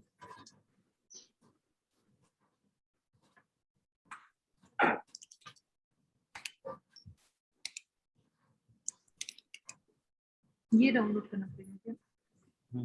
हाँ अब ये देखो 32 बिट्स वाला। तेरा कौन सा है मशीन? अभी इसने वेलकम बैक बोला है एंड देन नेक्स्ट। कुछ यहाँ पे नेविगेशन है, शायद आपका मैच करे ना करे, I am not very sure because मेरे मशीन पे ऑलरेडी ये इंस्टॉल्ड है। आपकी मशीन पे एग्जैक्टली सेम करेगा या नहीं करेगा I am not sure, but करना चाहिए वैसे कि वैसे बिहेव जैसे यहाँ कर रहा है। अब जैसे ही आपने इसमें नेक्स्ट किया तो आपने यहाँ पे देखा कि ये बहुत सारी चीजें ला रहा है। जैसे एक तो माइस्क्वेल सर्वर डाल रहा है, माइस्क्वेल वर्कबेंच डाल रहा है, माइस्क्वेल शेल डाल रहा है, राउटर डाल रहा है, ये कनेक्टर्स हैं। कनेक्टर्स मतलब क्या होता है? कनेक्टर्स मीन्स कि आपको पाइथन को मान लो कनेक्ट करना है माइस्क्वेल के साथ में, तो उसके लिए कनेक्टर्स लगते हैं ओडीबीसी के या दूसरे अलग। तो ये कनेक्टर्स ऑटोमेटिकली डाउनलोड करके लाता है। अगर नहीं है तो फिर आपको अलग से डाउनलोड करने पड़ेंगे। ये कनेक्टर भी क्या है? कनेक्टर है ओडीबीसी का। ये कनेक्टर है सी प्लस प्लस का। मतलब क्या कि अगर आपको सी प्लस प्लस में माइस्क्वेल का यूज करना है तो आपको इस कनेक्टर की जरूरत पड़ेगी। ठीक है, अगर आप यूज नहीं करने वाले हो आप इसको अनचेक कर सकते हो, अदरवाइज आप इसको इंस्टॉल भी कर लोगे, कोई नुकसान नहीं है आपको। इसी तरह से कनेक्टर फॉर जे, देन देखते जाओ इसमें ये डॉटनेट का कनेक्शन है और ये बहुत इंपॉर्टेंट कनेक्टर है, ये ध्यान रखना। बाय डिफॉल्ट ये ऑटोमेटिकली डाउनलोड कर रहा है तो आपको दिमाग नहीं लगाना है, बट अगर इसको आपने अनचेक कर दिया ऐसा तो आपका पाइथन कनेक्ट नहीं होगा माइस्क्वेल के साथ। उसके लिए आपको फिर कनेक्टर अलग से इंस्टॉल करना पड़ेगा। अभी ये पैकेज के अंदर ही इंस्टॉल करके दे रहा है और ऑटोमेटिकली इंस्टॉल कर रहा है। इसी प्रोडक्ट में हाँ सर से जो चूजिंग मतलब कि चेक रिक्वायरमेंट्स में मैं पहले हूँ सर, तो इसमें मतलब 4 प्रोडक्ट आ रहा है, 4 प्रोडक्ट। तो माइस्क्वेल ये सब मुझे ऐड करना पड़ेगा क्या सर? मैं एक बार आप होल्ड करो, मैं अपना ये कंप्लीट कर लेता हूँ, फिर एक एक मशीन देखता हूँ and then we can comment it, ताकि बाकी लोगों को भी इसमें फायदा मिल जाएगा, है ना। तो ये ऑटोमेटिकली चेक आ रहे हैं, आप इसको चेक ही रहने दो, कुछ भी इसके साथ चेंजेस मत करो। जस्ट मैं आप लोगों को बता रहा हूँ क्या चीजें हैं एंड देन नेक्स्ट करो। जैसे नेक्स्ट किया तो एक बार फिर से बता रहा है कि क्या क्या करना है। अब अप्लाई अपडेट आ रहा है मेरे पास, मतलब प्रॉबेबली ये मेरे पास ये रेडी फॉर अपग्रेड आ रहा है, मतलब ऑलरेडी मेरे पास ये इंस्टॉल्ड है इसीलिए दिखा रहा है। एंड देन उसके बाद फाइनली एग्जीक्यूट करो। तो ये देखो ये इंस्टॉलेशन और अपग्रेडिंग इसका शुरू होगा। ये थोड़ा सा टाइम लेगा, ठीक है। तो जब तक ये अपग्रेड हो रहा है तब तक मैं अपनी स्क्रीन अनशेयर कर रहा हूँ और बाकी लोगों की प्रॉब्लम्स देखता हूँ। तो आप अपना स्क्रीन शेयर करो, जिसको भी प्रॉब्लम है। किसको कौन शेयर करना चाह रहा है? किसको प्रॉब्लम आ रहा है, किसकी स्क्रीन करना है शेयर? भावना, ओके।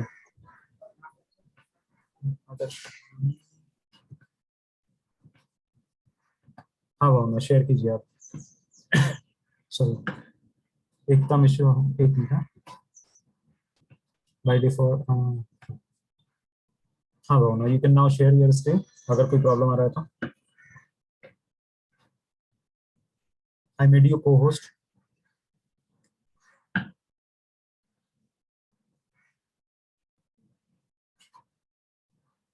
ओके, मैक वगैरह तो यूज नहीं कर रहे हो ना, विंडोज ही है।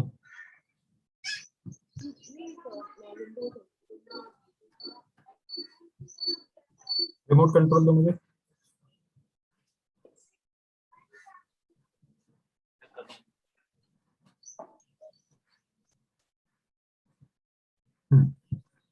तो यहाँ पे आपने क्या किया है,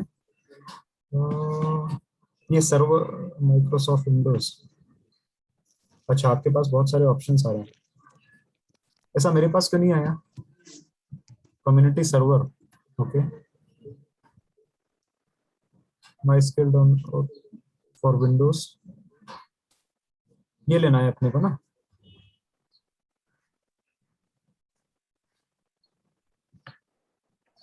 कम्युनिटी सर्वर वाला लिया था ऑप्शन। गलत लिया ना, ये वाला लेना है, कम्युनिटी डाउनलोड्स। सर्वर नहीं इंस्टॉल करना हमको, माइक्रोसॉफ्ट हमने एमएस सर्वर नहीं डालना है, ये वाला लिंक था ये, एमएस एसक्यूएल, और यही वाला मैं आपको दिखाया था। तो यहाँ से ये डाउनलोड दबाओगे, वही पूरा नेविगेशन आ गया।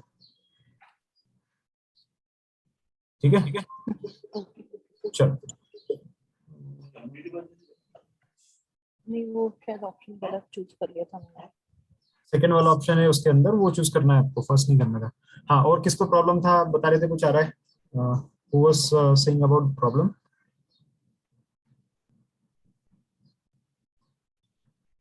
सब लोग कर पा रहे हैं इंस्टॉलेशन, या फिर बाद में करना चाहेंगे आप लोग इंस्टॉलेशन?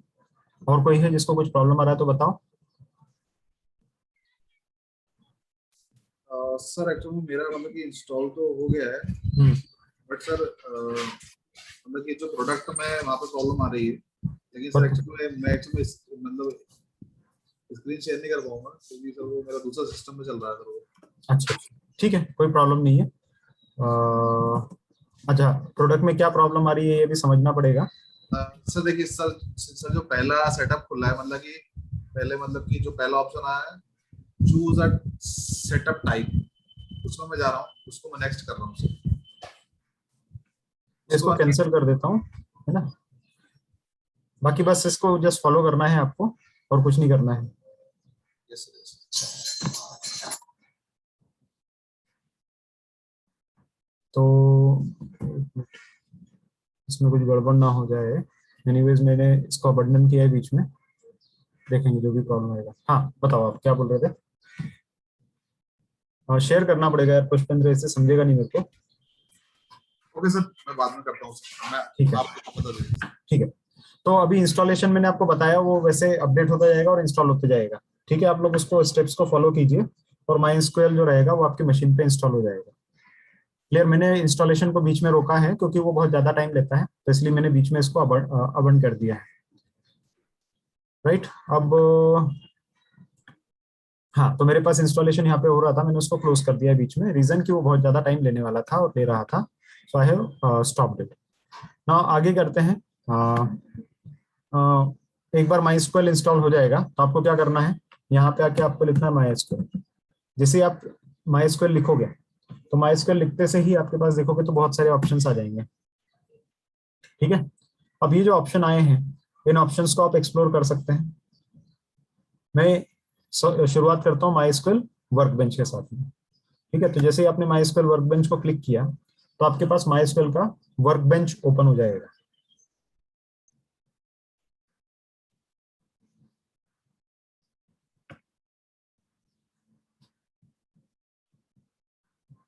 ये देखो, ये वाला आइकॉन है MySQL वर्कबेंच का, तो ये ओपन हो गया। ठीक है, अब जब आप इसको ओपन करोगे तो ये कुछ भी नहीं दिखेगा आपको, इनमें से कुछ भी नहीं दिखेगा। यहाँ पे आप देखोगे तो ये मैंने कुछ सर्वर्स ऑलरेडी कॉन्फ़िगर करके रखे हैं, आप लोगों के उसमें ये ब्लैंक होगा, कुछ भी नहीं होना चाहिए। ठीक है, यहाँ पे अगर आप देखोगे तो यहाँ से आप अलग अलग सर्वर को कॉन्फ़िगरेशन कर सकते हो। जैसे मैंने AWS पे MySQL को कॉन्फ़िगर करके रखा, तो ये उसका कनेक्टर है डायरेक्ट, फिर बाकी दूसरे कनेक्टर्स हैं या दूसरे कनेक्शन है, कनेक्टर नहीं, कनेक्शंस। ठीक है, अब एक चीज और ध्यान रखनी है कि हाँ, आई थिंक पुष्पेंद्र ने ही क्वेश्चन पूछा था, जो कि अब थोड़ा आंसर करता हूँ मैं, कि पुष्पेंद्र ने पूछा था कि हम लोग SQL कमांड रन करने वाले हैं। अब SQL कमांड रन करते तो वो तो क्या होता है, ये ऐसा होता है, select star from table name. ठीक है, ये तो हमारे पास होता है। तो आप तो ऐसा क्या करते हो, तो ऐसा तो सिर्फ एक क्वेरी लिखते हो जिससे आप ये बता रहे हो कि जो टेबल हमारे पास है इस टेबल में से सारी फील्ड निकाल के ले आओ, सारी फील्ड शो कर दो या सारा डेटा शो कर दो इस टेबल में से। इसका मतलब तो यही होता है सिर्फ, select star from table name. तो इसका मतलब ये कि इस टेबल से हमको पूरा की पूरा डेटा निकाल के लाना है और शो करना है। ठीक है, बट ये जो चीज करते हो तो क्वेश्चन ये था कि ये टेबल जो रहता है ये टेबल स्टोर कहाँ पे होता है? कहीं ना कहीं कुछ तो हार्ड ड्राइव में स्टोर होना चाहिए ना ये टेबल। तो ये टेबल हार्ड ड्राइव में स्टोर कहाँ होता है, मतलब ये टेबल जो रहता है कहाँ स्टोर होता है? तो ये टेबल जहां पे भी स्टोर होता है उस चीज को हम लोग बोलते हैं सर्वर। ठीक है, डेटाबेस सर्वर, सर्वर भी नहीं डेटाबेस सर्वर। सर्वर भी अलग अलग तरह के होते हैं। तो सर्वर का मतलब क्या हो गया? तो सर्वर का सर मतलब ये, जस्ट अ मिनट, मनीष बोल रहा हूँ सर। हाँ बोलो मनीष। मैं अभी इंस्टॉल कर रहा था तो मैं अपनी स्क्रीन शेयर करता हूँ सर आपसे। एक मिनट, मेरे को ये फिनिश कर लेने दो फिर मैं आपकी स्क्रीन ठीक देखूँ। है, ठीक है सर। हाँ, तो हम बात कर रहे थे select star from table name. तो ये जो टेबल नेम है इस टेबल में से पूरा डेटा निकाल के लाओ, ऐसा हमने बोला। ठीक है भाई, निकाल लाते हैं, बट वो निकालने के लिए हमको कहीं तो ये टेबल होना चाहिए, तभी तो उसमें से डेटा निकाल पाओगे। तो ये टेबल कहाँ पे होता है? कहीं ना कहीं किसी हार्ड ड्राइव में टेबल स्टोर होता है, जैसे हमारा एक्सेल भी रहता है। एक्सेल की अगर आप बात करते हो तो एक्सेल भी हमारी सी ड्राइव में रहता है या डी ड्राइव में रहता है, मतलब हमारी हार्ड डिस्क में कहीं तो भी रहता है या किसी पीसी में रहता है ना, हमारे हमारे पर्सनल कंप्यूटर के या हमारे लैपटॉप की हार्ड ड्राइव में ये डेटा रहता है एक्सेल का। इसी तरह से अगर MySQL भी हमारे पास है तो MySQL भी आप रन कर रहे हो तो MySQL या SQL तो एक क्वेरी होती है और वो क्वेरी होती है एक टेबल पे। तो ये टेबल भी कहीं ना कहीं तो रहना चाहिए। ये टेबल जो रहता है जहां पे भी रहता है उसको हम लोग बोलते हैं server. But server is nothing but a big PC. होता क्या है सर्वर? तो सर्वर कुछ नहीं, एक पीसी है, मतलब अपना लैपटॉप टाइप की चीज है, पर वो थोड़ा बड़ा होता है। बड़ा होता है मतलब उसमें ज्यादा रैम होती है, ज्यादा हार्ड ड्राइव होती है और ज्यादा लोग उसको एक्सेस करते हैं।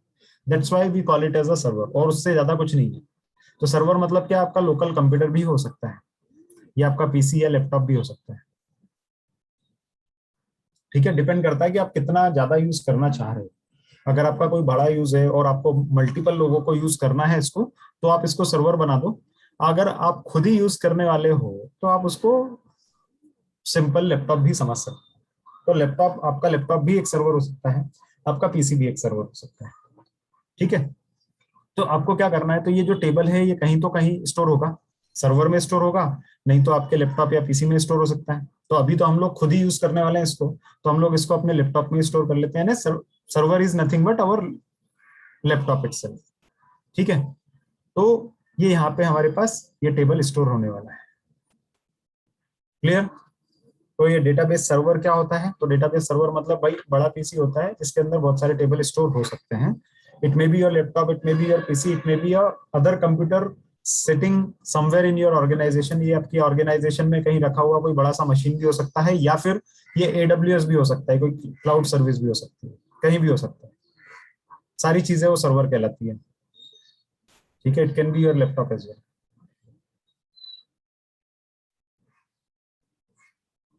ठीक है, समझ में आ गया कि ये टेबल कहाँ स्टोर होता है?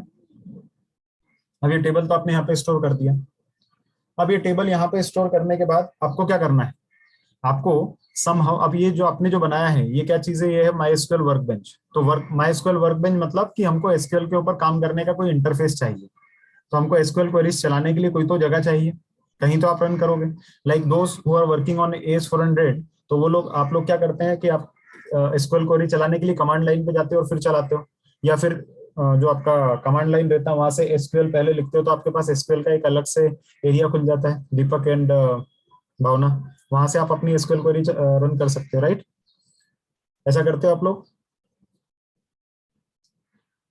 AS400 सर्वर पे?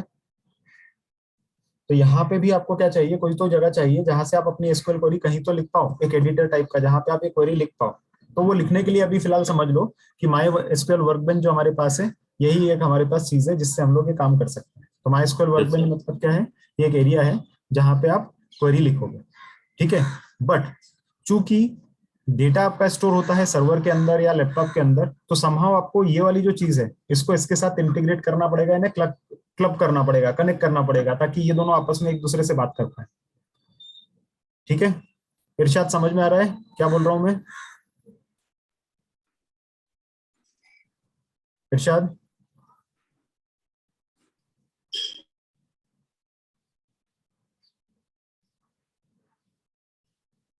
आई थिंक इरशाद नहीं है या मिसिंग है। ओके, अदर गाइस समझ में आ रहा है कैसे मतलब हम लोगों को इनको कनेक्ट तो करना पड़ेगा ना, तभी तो ये आपस में बात कर पाएंगे। तो इनको कनेक्ट करने का जो काम है वही हम लोग यहाँ पे ये कर रहे हैं, लोकल होस्ट है ना। तो इन दोनों को कनेक्ट कर रहे हैं। अभी मैं थोड़ा इसको क्लियर करता हूँ और फिर से दिखाता हूँ। तो हमने अभी देखा हमारा MySQL वर्कबेंच है। अब MySQL वर्कबेंच तो एक ऐसी जगह है जहाँ पे आप क्वेरी लिखोगे और आपका डेटा जो रहेगा वो पड़ा है आपके कहाँ पे, अभी फिलहाल के केस में, हमारे केस में आपका डेटा या टेबल जो रहेगा वो स्टोर होगा आपके लैपटॉप में, है ना। तो ये लैपटॉप में स्टोर्ड है या फिर आपके सर्वर पे है, कहीं पे भी है, या फिर AWS पे है। AWS मतलब क्लाउड पे है, कहीं तो होगा। तो ये जो भी है, जहां पे भी है, उसको आपको MySQL वर्कबेंच से कनेक्ट करना पड़ेगा। मतलब वर्कबेंच समझ रहे हो कि एक ऐसा एरिया जहां पे आप क्वेरीज लिख सकते हो। Eight the same time workbench एक ऐसी भी इंटरफेस है जहां से आप मल्टीपल सर्वर्स को कनेक्ट कर सकते हो। तो आपको क्या करना पड़ेगा, इसको इसके साथ कनेक्ट करना है। अगर आपने इसको इसके साथ कनेक्ट कर दिया तो आप यहाँ से जो भी क्वेरी फायर करोगे, इधर से जो भी क्वेरी लिखोगे, सिलेक्ट स्टार फ्रॉम जो भी आप लिख रहे हो, तो वो सीधे जाके आपके लैपटॉप पे रन होगी। इसी तरह से आपने अगर इसको इसके साथ कनेक्ट कर दिया तो यहाँ पे जो भी क्वेरी लिखोगे वो सीधे जाके यहाँ पे फायर होगी। और अगर आपने इसको AWS के साथ कनेक्ट कर लिया, आप ध्यान देना, मजे की बात है, अगर आपने इसको AWS के साथ कनेक्ट कर दिया तो आप यहाँ से जो भी लिखोगे आपके लोकल मशीन से, मैं यहाँ से जो भी क्वेरी लिखूंगा सीधे जाके मेरे AWS सर्वर पे रन होगी। सर इन MySQL वर्कबेंच जो है ये इससे माइक्रोसॉफ्ट SQL सर्वर से भी हो सकता है क्या? हाँ हाँ, सभी से होता है। मतलब ओडी सबके लिए सबसे उसका कनेक्शन हो जाता है? हाँ नहीं, सबका अलग अलग इंटरफेस होता है। ये MySQL वर्कबेंच जो है ये MySQL का है, ओके। ठीक है। तो जो आप बता रहे हो दूसरा, उसका कुछ अलग इंटरफेस होगा, उसमें कनेक्शन का अलग तरीका होगा। Yes, okay sir. हर एक का तरीका थोड़ा थोड़ा अलग है, बट मोर और लेस सेम ही चीज है। बहुत बड़ा कोई रॉकेट साइंस इसके अंदर नहीं है। जैसे हम लोग इसमें जो MS SQL सर्वर में जो भी काम करते हैं Azure पे, तो हम लोग जो है इसका SSMS यूज करते हैं। हाँ हाँ, वो SSMS के थ्रू हम लोग पूरा का पूरा उसमें क्वेरीज फायर करते हैं और वहां से होता है। हाँ, बहुत सारे अलग अलग तरीके हैं। मैं तो वर्कबेंच की बात कर रहा हूँ, बट अलग अलग तरीके हैं जिससे आप लोग कनेक्ट कर सकते हैं। कई लोग पट्टी भी यूज करते हैं, पट्टी या पुट्टी जो भी बोलना चाह रहे हैं उसको, तो पुट्टी से भी कनेक्ट करते हैं। पुट्टी, हाँ। हाँ, तो वो भी एक तरीका है, वो कनेक्ट करने का होता है जो लाइनेक्स सर्वर पे काम करता है। यस सर, वो पूरा मतलब ब्लैक वाली स्क्रीन रहती है, ब्लैक वाली स्क्रीन रहती है और उस पे जो है वो कमांड्स वगैरह जो है नॉर्मल लाइनेक्स या यूनिक्स पे बहुत फास्ट चलते हैं, बहुत ही फास्ट एग्जीक्यूशन। करेक्ट। हम भी थोड़ा देखेंगे उसके अंदर, उस डायरेक्शन में भी जाएंगे। आगे क्या आएगा वो, मतलब थोड़ा एडवांस मॉड्यूल्स में आएगा। जी सर। ना, तो ये अभी समझ में आया कैसे कनेक्ट करते हो आप लोग। इसमें कोई डाउट हो तो पूछो मेरे को। तो आप ये वर्कबेंच के थ्रू अपना AWS भी कनेक्ट कर रहे हो, या फिर अगर आपके पास कोई सर्वर है आपकी कंपनी का तो उससे भी कनेक्ट कर रहे हो, या फिर आप अपने लैपटॉप से भी कनेक्ट कर रहे हो। ठीक है, इतना समझ आ गया? किसी को कोई डाउट है इसमें?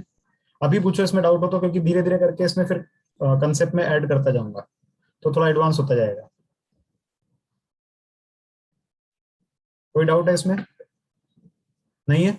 चलो अब हाँ, सही बार रिपीट कर देंगे लाइक हाँ बोलो, क्या कौन सा वाला? ये पूरा रिपीट करूं एक बार? Yes sir.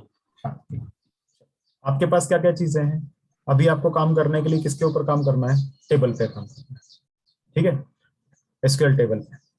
और SQL जो होती है तो लैंग्वेज होती है, मतलब एक ये तो सिर्फ सिंटेक्स होता है, select star from something something ऐसा करके आप सिर्फ लिखते हो, जिसमें ये बताते हो कि भाई इस टेबल में से ये रो निकाल के ले आओ, ऐसा स्टेटमेंट होता है SQL तो। बट अगर आप बोल रहे हो कि इस टेबल में से कोई रो निकालना है तो वो टेबल कहाँ पर स्टोर होगा? तो ये टेबल है, मतलब ये जगह लेगा 5 MB 10 MB 50 MB, तो it has to be stored somewhere. अब it may be stored in your laptop, अगर आप लोकली काम कर रहे हो तो ये आपके लैपटॉप में स्टोर हो सकता है, ठीक है। अगर आप लैपटॉप पे काम नहीं कर रहे हो, यही टेबल आपने आपकी कंपनी ने AWS पे रख रखा है, क्लाउड पे रख रखा है, तो ठीक है भाई, क्लाउड पे काम कर रहे हो आप तो वहां से भी लाना ही पड़ेगा। और यही अगर आपने क्लाउड पे नहीं काम किया, आपकी कंपनी का अलग ही सर्वर बना हुआ है, तो आपने अगर कोई सर्वर पे रख रखा है तो सर्वर की बात आ जाएगी। मतलब ये टेबल कहीं भी हो सकता है, AWS पे सर्वर, सॉरी AWS पे सर्वर पे, या फिर लोकल मशीन पे यानी लैपटॉप पे, ठीक है। तो अब हमारे को कुछ तो एक ऐसा इंटरफेस चाहिए जो कि इस SQL क्वेरी को इस जगह के साथ कनेक्ट कर पाए। ठीक है, जहां पे आप एक ऐसा इंटरफेस चाहिए जहां पे आप एसक्यूएल क्वेरी लिखो और वो एसक्यूएल क्वेरी इस पे या इस पे या इस पे जहां पे भी आपने टेबल रख रखा है वहां पे रन हो जाए। और वो जो इंटरफेस होती है, that interface is called as MySQL workbench. तो माईएसक्यूएल वर्कबेंच जो है उसके थ्रू आप क्वेरी लिख सकते हो, एसक्यूएल क्वेरी लिख सकते हो माईएसक्यूएल वर्कबेंच पे, और आप इससे माईएसक्यूएल वर्कबेंच पे जो क्वेरी लिखोगे वो क्वेरी जो रहेगी वो सीधे जाके आपके टेबल के ऊपर फायर होगी। ठीक है, जहां पे भी टेबल लिखा है। पर अगर आपने टेबल अपने लैपटॉप पे रख रखा है तो आपको आपके माईएसक्यूएल वर्कबेंच को लैपटॉप से कनेक्ट करना पड़ेगा, मतलब इन दोनों में कुछ कनेक्शन बनाना पड़ेगा और माईएसक्यूएल को समझाना पड़ेगा कि भाई माईएसक्यूएल अभी तो जो लिखेगा जहां पे भी लिखेगा वो सीधे जाके लैपटॉप पे रन होने वाली है। या फिर आपको एक कनेक्शन, इसको बोलेंगे कनेक्शन नंबर 1, पहला कनेक्शन, या फिर आपको कोई एक दूसरा कनेक्शन बनाना पड़ेगा जो कि AWS के साथ होगा और वो माईएसक्यूएल वर्कबेंच को बताएगा कि hey MySQL workbench, whatever be the query you are going to run it is going to go and run on AWS cloud. क्योंकि यहाँ पे तो आप क्या करने वाले, यहाँ तो आप सीधे सीधे क्वेरी लिखने वाले हो, select star from something something. अब सिस्टम को कैसे समझेगा कि जो आपने सिलेक्ट स्टार समथिंग समथिंग जो भी लिखा है वो लैपटॉप का है, AWS का है या सर्वर का है। तो उसके लिए हमारे पास क्या आते हैं, ये कनेक्शन बहुत इंपॉर्टेंट हो जाते हैं कि आपने अगर ये क्वेरी, ये जो एसक्यूएल क्वेरी है ये कनेक्शन 1 के थ्रू लिखी है तो सीधे जाके लैपटॉप पे रन होगी। अगर यही क्वेरी आपने कनेक्शन नंबर 2 को ओपन करके लिखी है तो ये सीधे जाके AWS पे रन होगी। और अगर आपने यही क्वेरी कनेक्शन नंबर 3 के थ्रू लिखी है तो सीधे जाके ये कहाँ रन होगी, सर्वर पे रन होगी। अभी क्लियर है? Yes sir. है ना? तो इसमें मल्टीपल पोर्ट्स अगर ओपन हम कर सकते हैं क्या, जैसे? हाँ कर सकते हो, मल्टीपल कनेक्शंस भी ओपन कर सकते हो। ठीक है, यस सर। चलो तो अभी आपको एक्सक्यूज मी सर, ये इसमें जैसे जो डाटाबेस रहेगा उसको कनेक्ट करना रहेगा क्या, यूज और डाटाबेस नेम इस तरीके से जो करते हैं वही उसी से कनेक्शन बनेगा? हाँ कनेक्शन अभी बताऊंगा मैं, वो उन सब चीजों में आऊंगा, वो सब अपन करेंगे यूज, है ना? Yes yes. अभी समझ में आ गया कनेक्शन कैसे बन गया? Yes sir. है ना? अब ये जो C1 C2 C3 यानी जो कनेक्शन वाली जो चीज बोल रहा हूँ मैं, लिंक वाली चीज जो बोल रहा हूँ, इसको भी तो बनानी पड़ेगी। अभी तक तो सिर्फ मैं ड्रॉ करा है, यहाँ पे बनाएंगे कैसे? तो बनाने के लिए क्वेश्चन तो सीधे सीधे इसको ही आ जाता है माईएसक्यूएल वर्कबेंच को कि भाई तुम बोल रहे हो कि मेरे को C1 बनाना है, कनेक्शन नंबर 1 बनाना है AWS के साथ, कनेक्शन नंबर 2 बनाना है सर्वर के साथ, कनेक्शन नंबर 3 बनाना है लैपटॉप के साथ। मैं कैसे पहचानूं कि कौन लैपटॉप है, कौन सर्वर है, कौन AWS है? मतलब मैं एज इन माईएसक्यूएल कैसे पहचाने कि कौन लैपटॉप है, कौन सर्वर है, कौन AWS है? आप कैसे पहचानते हो उसको? मेरे को ये बताओ कि कंप्यूटर जो रहता है, कोई भी कंप्यूटर रहता है, उसकी पहचान किससे होती है? हाउ यू आइडेंटिफाई और रिकॉग्नाइज अ कंप्यूटर? जैसे मेरा नाम सौरभ है, आपका नाम दीपक हो सकता है, पुष्पेंद्र हो सकता है, आदर्श हो सकता है, कुछ भी हो सकता है। ठीक है, तो आपकी पहचान क्या है? आपकी पहचान है आपका नाम, एकता, ईशान, आदर्श, दीपक, इरशाद, मनीष, आतिक, पुष्पेंद्र, सार्थक, राइट? ये सब आपकी पहचान है। इसी तरह से हर एक सिस्टम की भी पहचान होती है। क्या होती है उस सिस्टम की पहचान? IP address. IP address, correct. IP address is a identity of any system. तो हर सिस्टम का आईपी एड्रेस होता है, करेक्ट। तो AWS का भी कुछ आईपी एड्रेस होता है जो कि आप जब AWS कॉन्फ़िगर करते हैं तो उसके टाइम पे आपको मिलता है। जब आप AWS कॉन्फ़िगर करोगे, वो बताऊंगा मैं कैसे कॉन्फ़िगर करते हैं, बट जब आप AWS कॉन्फ़िगर करोगे तो उस टाइम पे उसका भी आईपी एड्रेस होता है। ठीक है, 1.2. समथिंग समथिंग जो भी रहेगा। इसी तरह से कोई अगर आपकी कंपनी का सर्वर है तो उस सर्वर की पहचान भी उसका आईपी एड्रेस है। जब भी वो आपका नेटवर्क एडमिनिस्ट्रेटर होता है ना, कंपनी का जो आईटी वाली जो भी आपका सर्वर बनाता है, तो उससे पूछोगे तो वो आपको आईपी एड्रेस बता देगा सर्वर का। और इसी तरह से आपके लैपटॉप का भी आईपी एड्रेस होता है। आपके लैपटॉप का जो आईपी एड्रेस होता है, आपके लैपटॉप का भी आईपी एड्रेस होता है। बाय डिफॉल्ट आपके लैपटॉप का जो आईपी एड्रेस होता है वो होता है 127.0.1। ये होता है आपके लैपटॉप का आईपी एड्रेस। ठीक है, और इसी आईपी एड्रेस को, अभी ऐसा नंबर याद रखना थोड़ा मुश्किल काम होता है, हर एक बंदा नंबर याद नहीं रख सकता, तो नंबर याद रखना अलग काम होता है। तो इसी को हम लोग नाम दे देते हैं लोकल होस्ट। तो अगर मैंने बोला लोकल होस्ट, तो लोकल होस्ट का एक सिंपल सा सादा सा मतलब है कि आपका लैपटॉप जो रहेगा वो सर्वर की तरह काम करेगा। क्लियर हो गया लोकल होस्ट क्या है?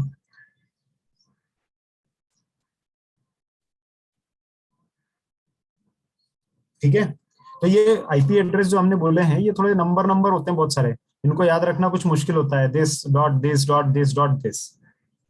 ठीक है, तो ये सब ये याद रखना थोड़ा मुश्किल होता है नंबर, तो हम लोग क्या करते हैं नंबर की जगह पे फिर उनको कुछ कुछ नाम दे देते हैं। जब भी आप कनेक्ट करते हो ना तो नाम देते हो उन सर्वर को, है ना। जैसे इसको नाम आप दे सकते हो डीबी सर्वर 1 या कुछ ऐसा नाम रहता है जो अपने आप नेटवर्क एडमिनिस्ट्रेटर जो भी रहता है वो खुद नाम देता है, जो कि अपने इंग्लिश लैंग्वेज के नाम रहते हैं, क्योंकि इंग्लिश लैंग्वेज के नाम याद रखना आपको आसान होता है। जैसे कोई उसका नाम रख देता है alpha beta gamma kappa delta, ऐसा भी रख देता है। कुछ कुछ लोग रहते हैं अलग अलग तरह के नाम रखते हैं।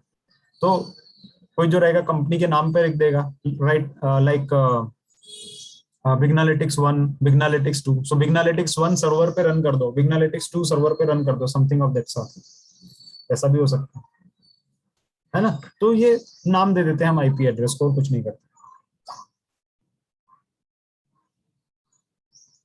क्लियर, कोई डाउट है इसमें?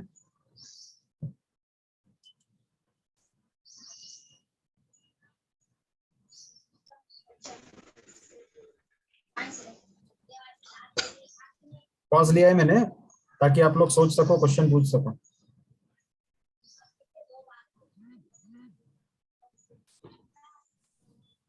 कोई क्वेश्चन है? Excuse me sir. हेलो। हाँ बोलो ना। सर जैसे कि कॉलेज में देखा था हमने कि जो एक सर्वर रूम रहता है वहाँ पर एसी भी लगे हुए होते हैं। सर जो हमारा नॉर्मल लैपटॉप है तो उस पर ये कॉम्पिटेबल हो जाएगा? होता है लैपटॉप पे कंपेटेबल, उसमें क्या प्रॉब्लम है? सर्वर जो लगे रहते हैं उसमें एसी लगे होते हैं, जो एसी इसलिए होते हैं क्योंकि जब सर्वर पे लोड बहुत ज्यादा हो जाता है तो वो गर्म हो जाता है और कुछ नहीं है, तो उसको ठंडा करने के लिए एसी लगा के रखते हैं। ठीक है, आपका लैपटॉप है, हमको ऐसी बहुत बड़ी एक्टिविटी तो करने वाले नहीं है, ज्यादा एक्टिविटी नहीं करने वाले, तो आपको इतना कोई प्रॉब्लम कहीं नहीं होने वाला है ना। आपके लैपटॉप पे काम करता है, मैं करने वाला हूँ, आप भी करने वाले हो, आज करोगे आप काम उसके ऊपर, कोई प्रॉब्लम नहीं है। ठीक है आतिक? Yes sir. और कोई क्वेश्चन है किसी को? I have a question. What is the use of the connector that C1 we were C2 trying C3? no, sir. When we were installing this SQL server, we had seen a couple of different connectors. Connectors, correct. So that connector are something who allows connection of your MySQL server with whatever be the language you are using. तो वो क्या करता है MySQL को आपकी जो भी language है उसके साथ कंपेटेबल बनाता है, ताकि आप MySQL और आपने जिस भी लैंग्वेज का कनेक्टर डाउनलोड किया है वो आपस में बात करते हैं। उनको भी तो समझना चाहिए ना, कॉमन लैंग्वेज है वो। Connector is something which can interpret the common language between the two languages. आपके पास MySQL सर्वर है, उसको अगर बात करनी है पाइथन के साथ तो पाइथन वाला कनेक्टर लगेगा, अगर उसको C++ के साथ बात करनी तो उसका कनेक्टर लगेगा, ऐसा।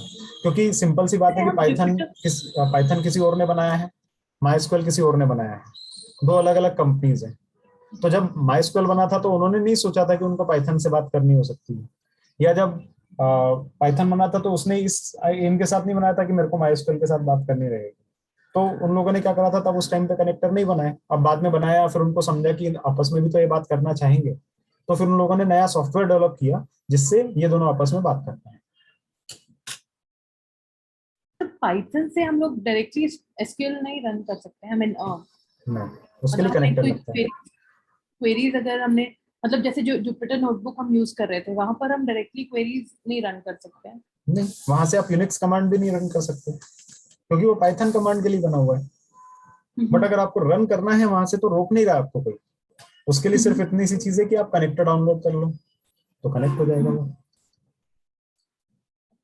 सर तो अभी मतलब जैसे हम पाइथन में जब एसक्यूएल क्वेरी का यूज करना चाहेंगे तो हमें लाइक हम वर्कबेंच से ही लिखेंगे क्या क्वेरीज, या फिर हम नहीं क्वेरी आप पाइथन से लिखोगे। पाइथन से अगर आप एसक्यूएल यूज करना चाह रहे हो तो इसका मतलब आपकी कोडिंग जो भी रहेगी वो पाइथन से होगी ना। तो आप पाइथन में अपना कोड लिखोगे, पाइथन में क्वेरी लिखोगे और वो जाके एसक्यूएल में रन होगा। सर फिर ये वर्कबेंच बीच में क्यों रिक्वायर्ड है? वर्क बेंच तो कोई मतलब we have the connector, we have Python का editor. नहीं, वर्क बेंच का कोई रिलेशन नहीं है पाइथन और उसके साथ में, MySQL के साथ में। वर्क बेंच तो एक अलग चीज है जो मैं बाहर से आपको दिखा रहा हूँ। फिर पहले हम कोई टेबल बनाएंगे, उसको वर्क बेंच के थ्रू रन करेंगे, फिर उसी टेबल का यूज हम लोग MySQL अपने पाइथन के थ्रू भी करके रखेंगे, दोनों तरफ से करके देखेंगे। मतलब इट इज एक्चुअली वही समझ नहीं आ रहा था कि मतलब why do we need MySQL workbench when we have नहीं to नहीं actually नहीं नहीं नहीं, ये ऐसा स्ट्रक्चर है। ये आपका लैपटॉप है, इस लैपटॉप के अंदर आपने टेबल 1 रखा है, राइट? अब ये टेबल 1 है, अपने लैपटॉप में रखा है। अब इस टेबल 1 को अगर आपको एक्सेस करना है तो either you can access it by MySQL workbench, ठीक है, या फिर अगर आपको यूज करना है तो उसको आप पाइथन से भी यूज कर सकते हैं। तो अगर आपको टेबल क्रिएट करना है, अपडेट करना, तो ऐसा है। इन दोनों के बीच में कोई रिलेशन नहीं है, there is no such relation. So but when we talk about connector, तो connector तो हमने जैसे MySQL को इंस्टॉल किया तब इंस्टॉल किया Python connector। हाँ, हालांकि मेरे केस में तो वो भी फेल हुआ, मतलब Python connector it didn't got installed, तो उसका भी शायद prerequisite कुछ रहेगा, but it didn't get installed। और but otherwise, like if we have the connector, we have Python and we have the SQL table created in our system, then I mean Python can directly access मतलब हमने connector तो सिर्फ MySQL के case में देखा, बाकी हमने जब Python इंस्टॉल किया या फिर जो भी हम टेबल क्रिएट करेंगे वो हम Python से ही करने वाला है। हाँ, बट आप सी, अभी जैसे मैंने आपको बताया ना, ये C1 C2 C3 ये क्या कर रहा था, ये MySQL वर्कबेंच को आपके जहां पे भी आपने टेबल रख रखा है उस सर्वर से कनेक्ट कर रहा था ना। और वो कनेक्शन बनाने के लिए आपको किसकी जरूरत लगी थी? C1 C2 C3 कनेक्शन की लगी थी, कनेक्टर की लगी थी या कनेक्शन की लगी थी, राइट? जहां पे आपको ये आईपी देना पड़ रहा था और इन दोनों के बीच में कनेक्शन एस्टेब्लिश करवाना पड़ रहा था।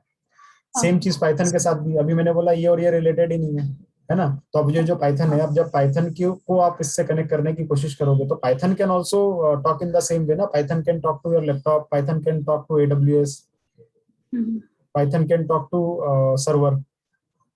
अभी इनके बीच में कनेक्शन कौन बनाएगा? सो ये जो कनेक्शन है, this is P1 P2 P3, इनके बीच के कनेक्शन। ये जो कनेक्शन है इसी को तो कनेक्टर बोलते हैं। लाइक यहाँ पे C1 C2 C3 आपने अलग अलग कनेक्टर बनाए ना, इसी तरह से सपोज यहाँ पे P1 P2 P3 बनाए, जो कि Python can connect to laptop, Python can communicate to AWS, Python can communicate to server. So we can say that P1 P2 P3 are independent of MySQL workbench। Correct, ये मैं बोल ही रहा हूँ ना, ये इसको अलग ही कर दो। This is not at all related to what we are talking about in context of Python. Python की बात कर रहे हो तो ये स्ट्रक्चर है। So this is the structure for Python versus MySQL।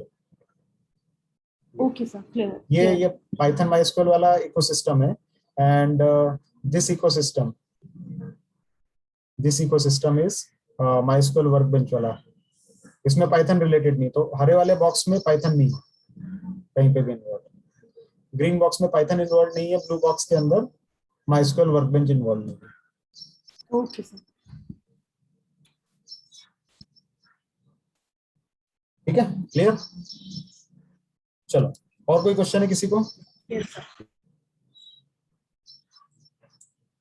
Sir, हाँ बोलिए।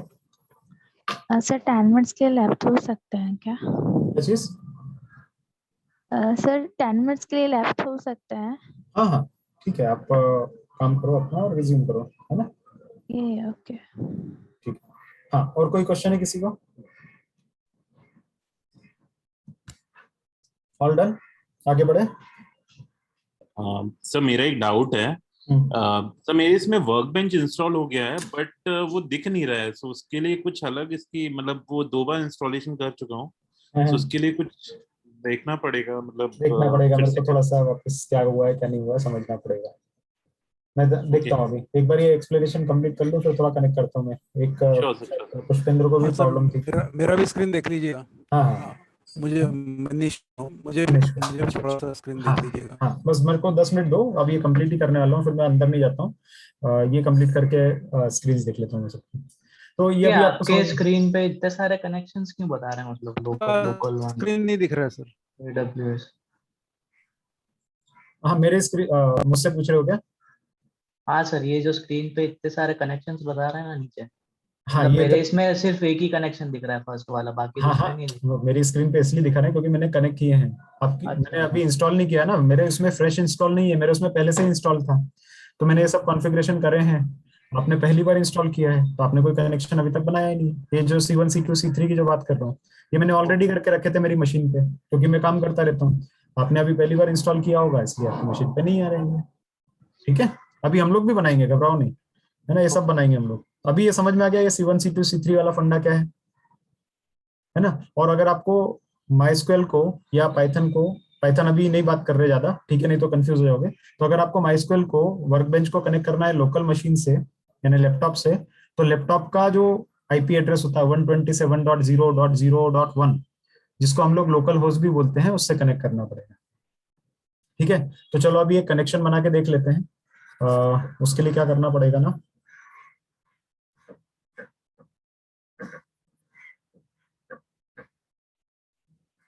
ये अपने पास है। अब देखो आपको कनेक्ट करना है आपके लोकल मशीन के साथ में, तो यहाँ आके देखना,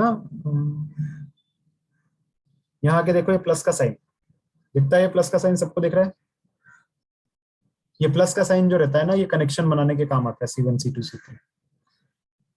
ठीक है, तो आपको ऐसा कनेक्शन बनाना है MySQL वर्कबेंच को आपके लैपटॉप के साथ में। अभी अपना काम क्या है, तो अपना एम है कि somehow we have to make connection between our laptop and MySQL workbench. अभी मैं ये सबको हटा दे रहा हूँ, ये कनेक्शन मुझे बनाना है। अभी ये आपको करना है, तो ये करने के लिए आपको क्या करना पड़ेगा, अब आपको ये करना है, तो ये करने के लिए आपको क्या करना पड़ेगा, तो ये करने के लिए आपको पहले ये प्लस साइन दबाना पड़ेगा। जैसे ही आप प्लस साइन दबाओगे तो आपके पास आप एक कनेक्शन इनिशिएट कर रहे हो। आपको कनेक्शन बनाना है MySQL वर्कबेंच का आपके लोकल मशीन के साथ। लोकल मशीन मतलब 127.0.0.1 या फिर लोकल होस्ट। तो ये प्लस का साइन दबाओगे, जैसे ये प्लस को क्लिक करोगे तो ये सेटअप न्यू कनेक्शन वाली स्क्रीन आ जाएगी। और यहाँ पे देखो ऑटोमेटिकली बाय डिफॉल्ट क्या लिखा आ रहा है, 127.0.0.1। आपकी मशीन पे भी होगा अगर वर्कबेंच ओपन कर पाएगा तो ये बाय डिफॉल्ट रहता है। ये मतलब आपका जो भी है वो आप अपने लोकल मशीन के साथ कम्युनिकेट कर रहे हैं। ठीक है, और पोर्ट नंबर 3306, तो पोर्ट नंबर 3306 पे MySQL रन होता है। तो MySQL हमेशा 3306 पोर्ट पे ही रन होता है। क्लियर। अगर आपको किसी सर्वर से कनेक्ट करना, आपके लोकल मशीन से कनेक्ट नहीं करना है, तो फिर वहां पे उसको उस सर्वर का आईपी एड्रेस आपको डालना पड़ेगा। ठीक है, जैसे आपकी कंपनी का सर्वर है तो उस कंपनी के सर्वर का आईपी एड्रेस हो सकता है 200.195. समथिंग, तो वो यहाँ पे डालना है और कुछ नहीं करना है। क्लियर। तो ये आपने यहाँ पे डाला, और उसके बाद यहाँ पे यूजर नेम पूछेगा। यूजर नेम मतलब क्या, तो यूजर नेम मतलब जब भी आप लॉगिन करोगे तो लॉगिन करते टाइम पे किस यूजर के साथ आप लॉगिन करोगे ये पूछता है। ठीक है, तो यूजर आईडी आप कुछ भी दे सकते हो। बाय डिफॉल्ट इसमें रूट रहता है। रूट की जगह अगर आपको कुछ और नाम भी देना है लाइक सौरभ या कुछ और भी देना है तो you can give it, no problem. ठीक है, फिर उसके बाद अगला क्या होता है कि यूजर आईडी तो आपने दे दिया, पासवर्ड क्या, तो पासवर्ड डालने के लिए यहाँ पे स्टोर इन वॉल्ट करो। स्टोर इन वॉल्ट मतलब आप जो भी पासवर्ड बनाने वाले हो वो स्टोर हो जाएगा मशीन के अंदर पहले से, ताकि हर बार आपको बार बार यूजर आईडी पासवर्ड ना डालना पड़े। तो मैंने पासवर्ड भी डाल दिया, सपोज सौरभ डाल दिया। आप अपना नाम डाल सकते हैं या रूट डाल सकते हैं, जो भी आपको डालना, आपका यूजर आईडी आपका पासवर्ड। ओके करा, तो पासवर्ड स्टोर हो गया है पीछे के पीछे। ठीक है, अभी इतना ही करना आपने। इतना करने के बाद क्या करना है, तो ये आपने कर दिया, यूजर आईडी और पासवर्ड डाला। अब ये डालने के बाद मैं देखना चाह रहा हूँ कि भाई मैंने ये सब कर लिया है, क्या मैं वर्कबेंच का कनेक्शन लोकल होस्ट के साथ कर पाया, मतलब क्या ये कनेक्शन स्टेब्लिश हो गया है, ये मेरे को चेक करना है कि जो भी मैंने करा है वो बराबर है कि नहीं है। तो उसके लिए टेस्ट कनेक्शन को क्लिक करते हैं। जैसे इसको क्लिक करोगे, failed to connect this with Saurabh, unable to connect to local host, तो ये कनेक्ट नहीं कर पा रहा है। इसको क्यों कनेक्ट नहीं कर पा रहा है देखते हैं जरा। तो टाइम आउट है, एसक्यूएल मोड है, ये तो कुछ काम की चीज नहीं है। ओके, SSL की वगैरह जिनके अंदर रहता है, ये भी हम लोग देखेंगे बाद में। ओके, कनेक्शन नेम कुछ भी नाम दे दो अभी, लोकल 1 टेस्ट।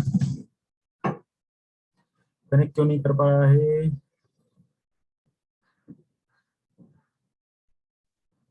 अच्छा, पासवर्ड इसका कॉन्फ़िगर, ओके। यहाँ पे भी एक काम करते हैं, यहाँ पे रूट डालते हैं, रूट ही करते हैं, रूट और उसका पासवर्ड भी रूट ही रखते हैं। ठीक है, ओके करते हैं और टेस्ट कनेक्ट करते हैं।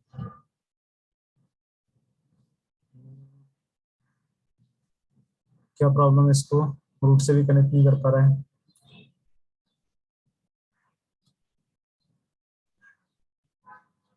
ठीक है, गड़बड़ तो नहीं है?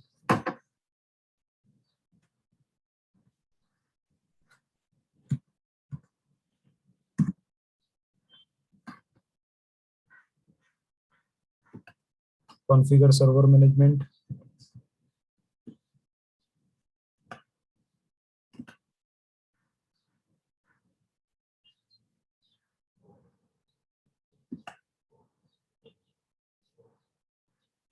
हाँ समझा मैं क्यों कनेक्ट नहीं कर पा रहा है, क्योंकि आपको याद होगा तो जब मैं इसका इंस्टॉलेशन कर रहा था तो मैंने इंस्टॉलेशन को बीच में रोक दिया था, तो प्रोबेबली उसके कारण कुछ गड़बड़ हुआ है। ठीक है, उसके कारण ये गड़बड़ हुआ है, मेरे को वापस से अनइंस्टॉल करके रीइंस्टॉल करना पड़ेगा ये, तब ये ठीक से चल पाएगा। ठीक है, आपको याद है जब मैं आपको दिखा रहा था तो बीच में मैंने रोका था इंस्टॉलेशन को, सेइंग कि ये बहुत ज्यादा टाइम ले रहा है तो मुझे बीच में अपेंड करना पड़ेगा इसको, तो वो उसके कारण इसने क्या करा है कि वो हाफ इंस्टॉल्ड रह गया है मेरी मशीन पे। सर मेरा हो गया कनेक्ट। कनेक्ट हो गया आपका? सेम प्रोसेस से करा? नहीं, वो इंस्टॉलेशन के टाइम जो उसने पासवर्ड मांगा था ना, वही यूज वो डालना पड़ा है। मैं इसमें वो पासवर्ड वगैरह नहीं डाल पाया और बीच में मैंने उसको अबेंड कर दिया था, तो वो मेरे साथ में प्रॉब्लम हुआ है।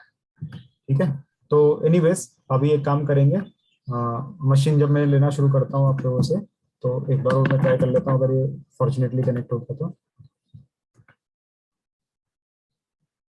नहीं, वो उसी के कारण हुआ है, मेरा स्किल भी खराब हो गया है, तो I have to reinstall it all over. मेरे को वापस से ये सब चीजें करनी पड़ेगी, तो I will do it later. But अभी कनेक्शन का तरीका आपको क्या करना है, तो कनेक्शन का तरीका सिंपल सा है, यहाँ पे आना है, मतलब बहुत सिंपल है, यहाँ पे आना है, आईपी एड्रेस डालना है और यूजर आईडी और पासवर्ड, ये दोनों वही यूजर आईडी पासवर्ड हैं जो कि आपने डाले थे इंस्टॉलेशन के टाइम पे, जब आप इंस्टॉल कर रहे थे तब भी वो यूजर आईडी पासवर्ड मांगा होगा आपसे, तो वो यूजर आईडी पासवर्ड आप डाले हैं। ओके, तो वही यूजर आईडी पासवर्ड आपको यहाँ पे यूज करना है, तो कनेक्शन बन जाएगा। ठीक है, और जैसे ही आप उसको ओके करेंगे टेस्ट करने के बाद, तो इस तरह से यहाँ पे सेव हो जाएगा। तो this is how it is going to work. आपको वो ट्राई करना है और करना है, इसको कनेक्ट करने का ट्राई करना है। Now let me quickly connect to few of you with your screen। तो कौन अपना स्क्रीन शो करना चाह रहा है? Who is facing problem?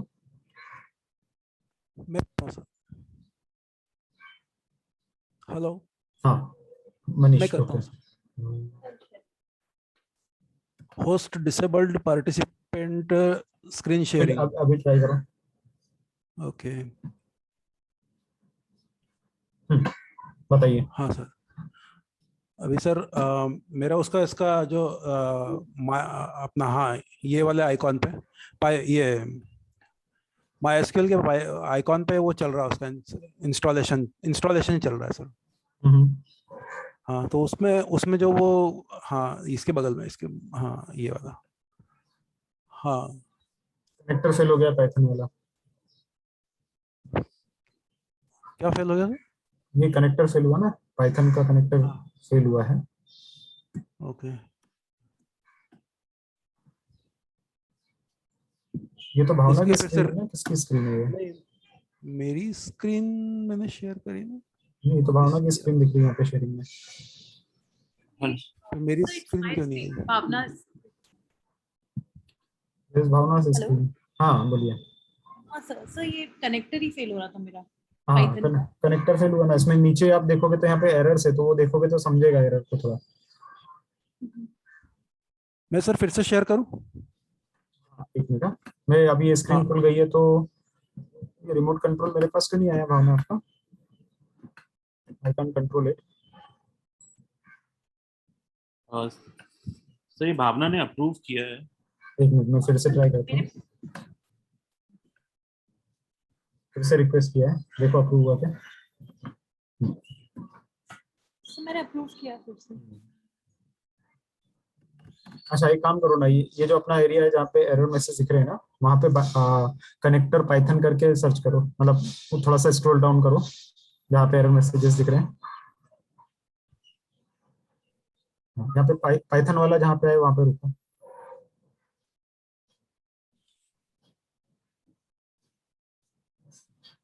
Sir कहाँ पर सर्च करना है? नीचे ही ना जो हाँ एरर्स नहीं, दिख रहा है? हाँ जहाँ एरर दिख रहे हैं उसी में देखो कहीं पाइथन वाला एरिया आएगा, उस एरिया पे आपको ढूंढना पड़ेगा।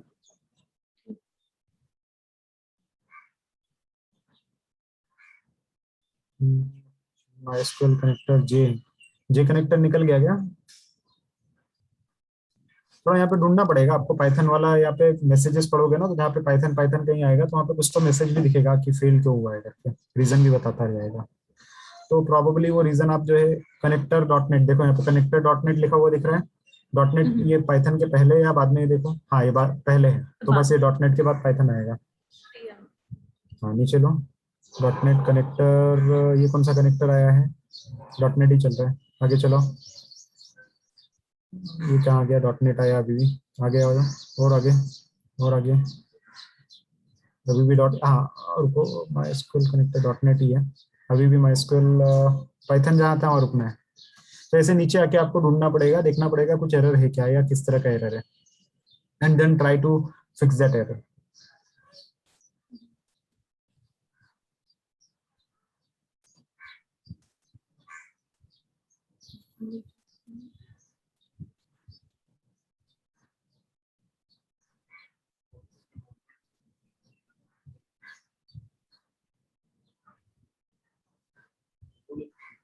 ये है कि MySQL example sample this is completely successful install of product, ये तो सक्सेसफुली कंप्लीटेड दिखा रहा है।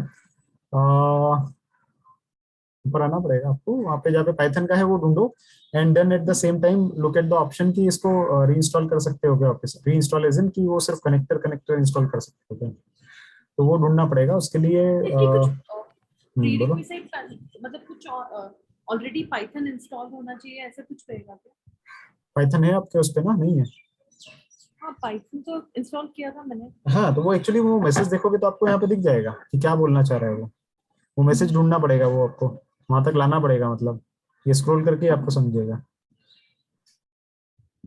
मैं इसके पाइथन कहाँ पे दिख रहा है ऐसा मैसेज? हाँ पाइथन, पाइथन इज फेल्ड है ना। थोड़ा सा ऊपर लो, ये क्या बता रहा है? MySQL connector Python updating component roll back के थोड़ा सा और ऊपर लो, कहीं तो एरर मैसेज द इंस्टॉल, हाँ ये देखो ना, रुको रुको रुको 4 नंबर, हाँ the installer has insufficient privilege to access this directory. तो ये जो इंस्टॉलर है उसको ये डायरेक्टरी जो है ना, C program file Windows app माइथन सॉफ्टवेयर पाइथन समथिंग समथिंग, हाँ ये, तो इसकी एक्सेस नहीं है इसको। लॉग ऑन एज एडमिनिस्ट्रेटर, तो आपको एज एन एडमिन रन करना पड़ेगा, रन एज एन एडमिन, आप रन एज एन एडमिन हो क्या, या फिर इसकी जो डायरेक्टरी है इसकी एक्सेस दे दो, इंटर करोगे तो मिल जाएगा उस पर, है ना, वो ओपन करना और उस पर एक्सेस ऑल को कर देना, तो आई थिंक ये रन हो जाना चाहिए। ठीक है सर। बोलो। Hello sir. बोलो सर बोलो। ये एक्चुअली जब मैंने भी इंस्टॉल किया था बहुत पहले, तब मेरे को भी आया था एरर ये वाला। हम्म। तो ये सर पिप से एक्सटर्नली भी हो गया था, मतलब इंस्टॉल कनेक्टर। हाँ एक्सटर्नली होता है ना कनेक्टर, वही मैं बोला कि तो दो सर तरीके मतलब इसको वो, करने के, हाँ दो तरीके हैं इसको करने के, या तो एक्सटर्नली इंस्टॉल कर लो या फिर ये ऑप्शंस दे दो तो हो जाता है तुम्हें। ठीक है, तो आप ये या तो अथॉरिटी दो, नहीं तो एक बाहर से इंस्टॉलेशन कर दो, उसका हो जाएगा, इतनी बड़ी प्रॉब्लम नहीं है वो। ठीक है भावना, आप ट्राई करो उसको, कुछ रहता है तो फिर देखते हैं। चलो अभी आप मनीष आप बताने वाले थे। यस सर, मैं स्क्रीन शेयर कर रहा हूँ। हाँ करो करो।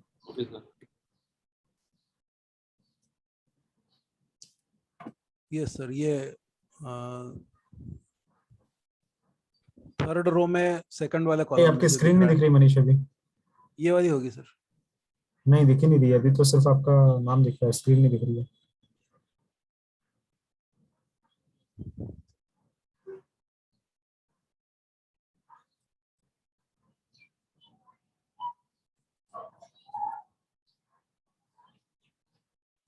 मनीष स्क्रीन नहीं दिख रही है आपकी। कैसे करूँ सर फिर?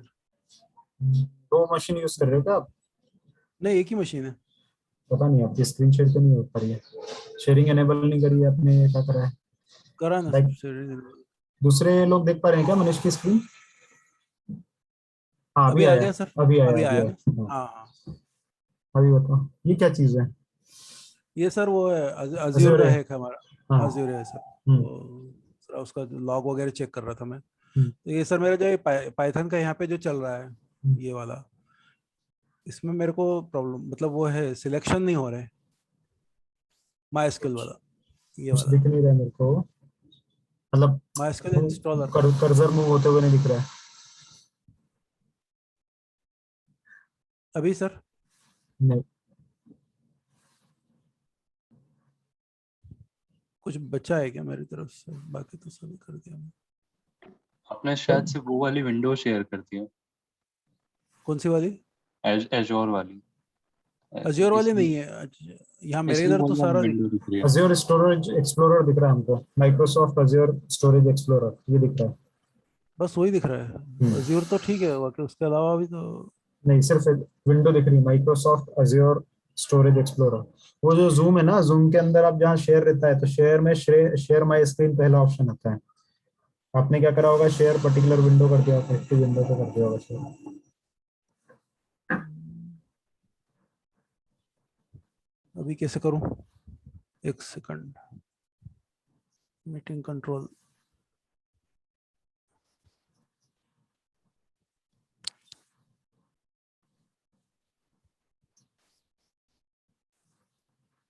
तो अभी इसमें ऑन हाई लेवल प्रॉब्लम क्या आ रही है? Azure से कनेक्ट नहीं कर पा रहे हो या क्या हो रहा है?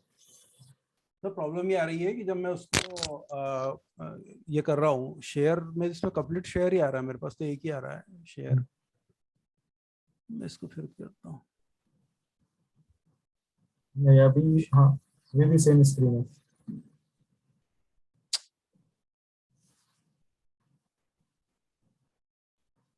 अभी दिखा है MySQL इंस्टॉलर। हाँ सर। हाँ, तो अभी इसमें क्या प्रॉब्लम है?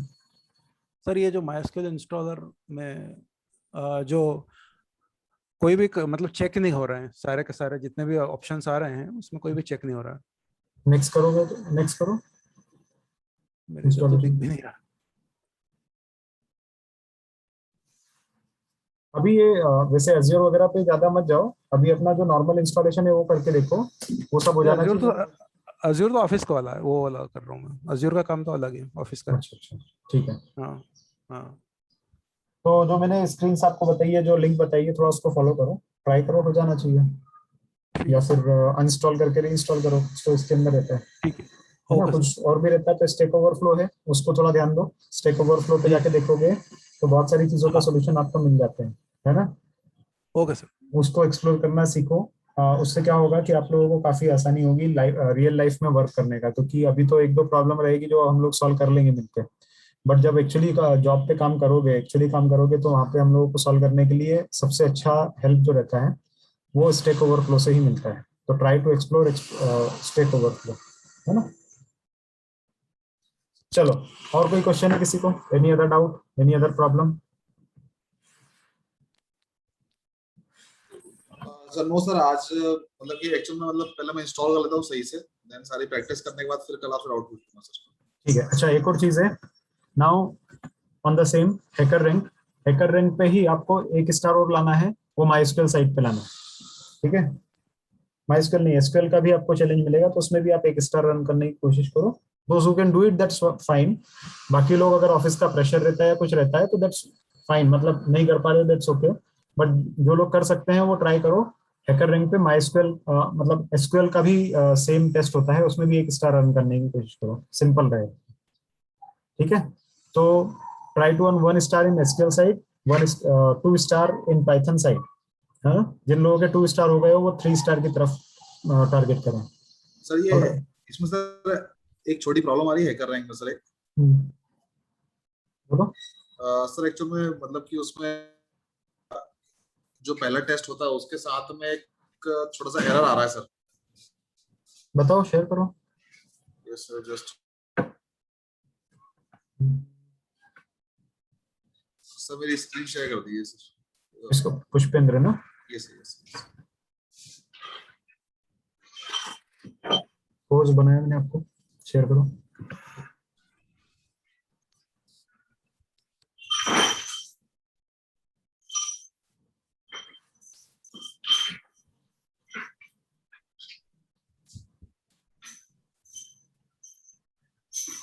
सर ये मेरा स्क्रीन है सर। आपका स्क्रीन दिख रहा है बट उसमें जूम दिख रहा है सिर्फ।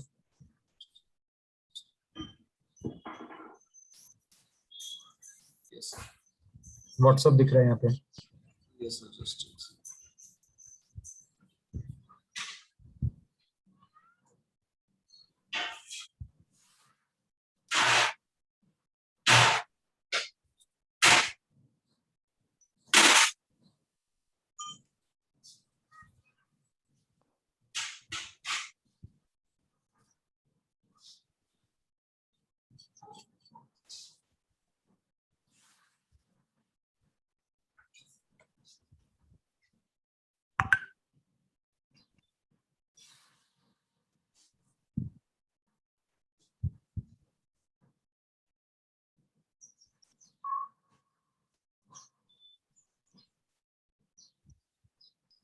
सर ये जो पहला टेस्ट है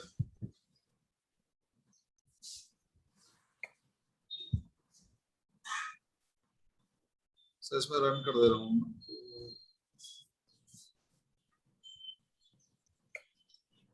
ये सर ये मेरा पहला sample test. Okay sir, then इसके बाद मैं इसको सबमिट कर रहा हूँ। तो सबमिट में सर ये जो ये वाला जो ऑप्शन आ रहा है, मतलब कि ये वाला test case 1 is a hidden, sir ये मुझे प्रॉब्लम दे रहा है सर। ये क्यों आ रहा है sir? Hacker rank is the best ऐसा करके टेस्ट केस 1 रन कर रहा है वो, और आप प्रिंट कर रहे हो hacker rank is the best but उसके ऊपर हेलो वर्ल्ड भी लिख रहे हो, तो वो हेलो वर्ल्ड नहीं लिखना चाहिए। That is the problem. Sorry, hello world और वो दोनों दिखना चाहिए, बट आपका जो है आउटपुट वो hacker rank is the best दिख रहा है। ऐसा क्यों हो रहा है? ऊपर लो, कोड की तरफ लो। ये सर ये मैंने ऊपर किया सर। हेलो वर्ल्ड गलत दिख रहा है ना? हेलो वर्ल्ड के पीछे डॉट लिखना था क्या? डॉट लगाना था, बट ऐसा क्यों हो रहा है? एक मिनट, ऐसा क्यों हो रहा है कि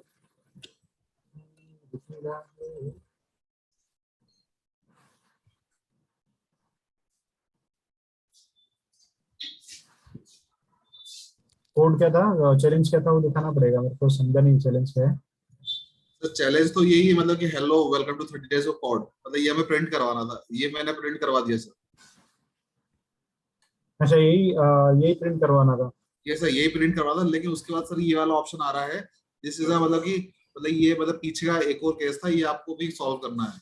देन मैं इसको सॉल्व कर रहा हूँ तो ये वापस मतलब गलत बता रहा है। मेरे ख्याल से इसमें इनपुट ये डाल रहा है ना, hacker rank is the best, ये इनपुट डाल रहा है तो हेलो वर्ल्ड क्यों दिखा रहा है? एक काम करो, ऊपर लो। Yes sir. ये प्रिंट जो है इसमें इनपुट स्ट्रिंग डालो। यहाँ पे सर इनपुट स्ट्रिंग डाल दो इसकी जगह पे। Okay sir.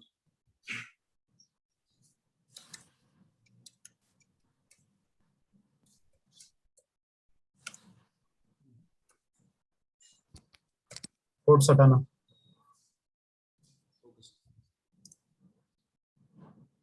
डॉट भी हटाना है पीछे से।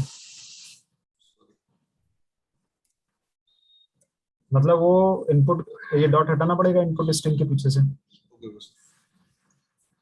और ये नीचे वाला प्रिंट कमेंट करना पड़ेगा। इसको भी एडिट कर दूं सर? कमेंट कर दो, कमेंट।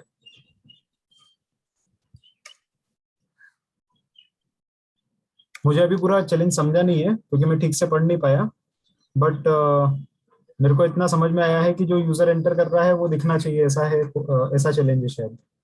यस अभी सर ये मैंने किया है तो सर ये रॉन्ग बता रहा है।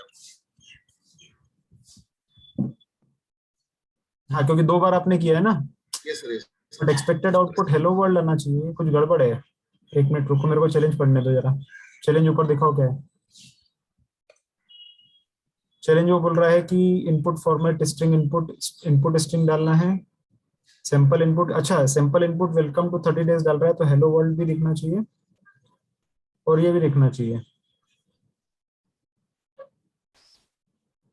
So print hello world on the first line and the contents. Okay ठीक है, नीचे ले लो, अभी समझ गया मेरे को क्या प्रॉब्लम है। Yes sir. तो हेलो वर्ल्ड प्रिंट करना चाहिए यहाँ पे, जहाँ इनपुट स्ट्रिंग लिखा है ना, हाँ इसको कट करो, यहाँ पे हेलो वर्ल्ड ही लिखो, और जो नीचे लिखा है वेलकम टू 30 डेज कोड, वहां पे इनपुट स्ट्रिंग डाल दो। तो यहाँ पे क्या लिखना है सर, वेलकम टू 30 डेज? नहीं, यहाँ तो हेलो वर्ल्ड आएगा ना।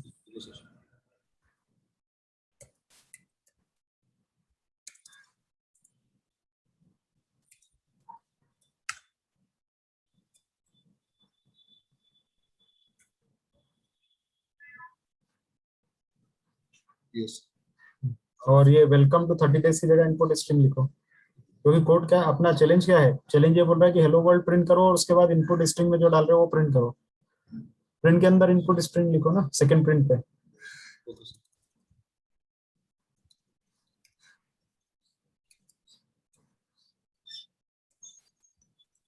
कोड हटा देना।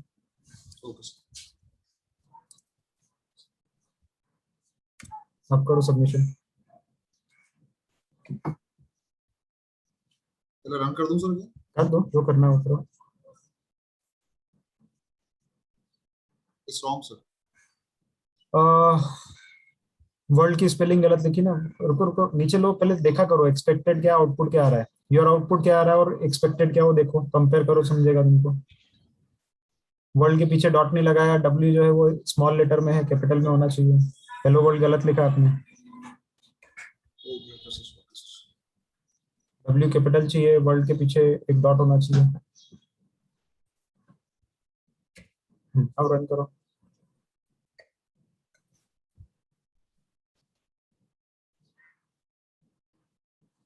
अभी से बराबर आ गया, सबमिट करो कोड को। अब मैं सबमिट करूंगा सर, यहाँ पे प्रॉब्लम आ रही है सर, ये देखते हैं ना, देखते हैं।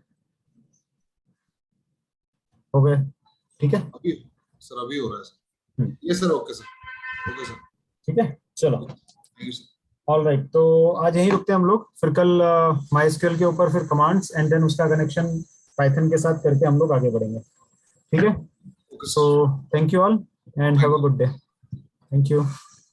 Thank you, sir.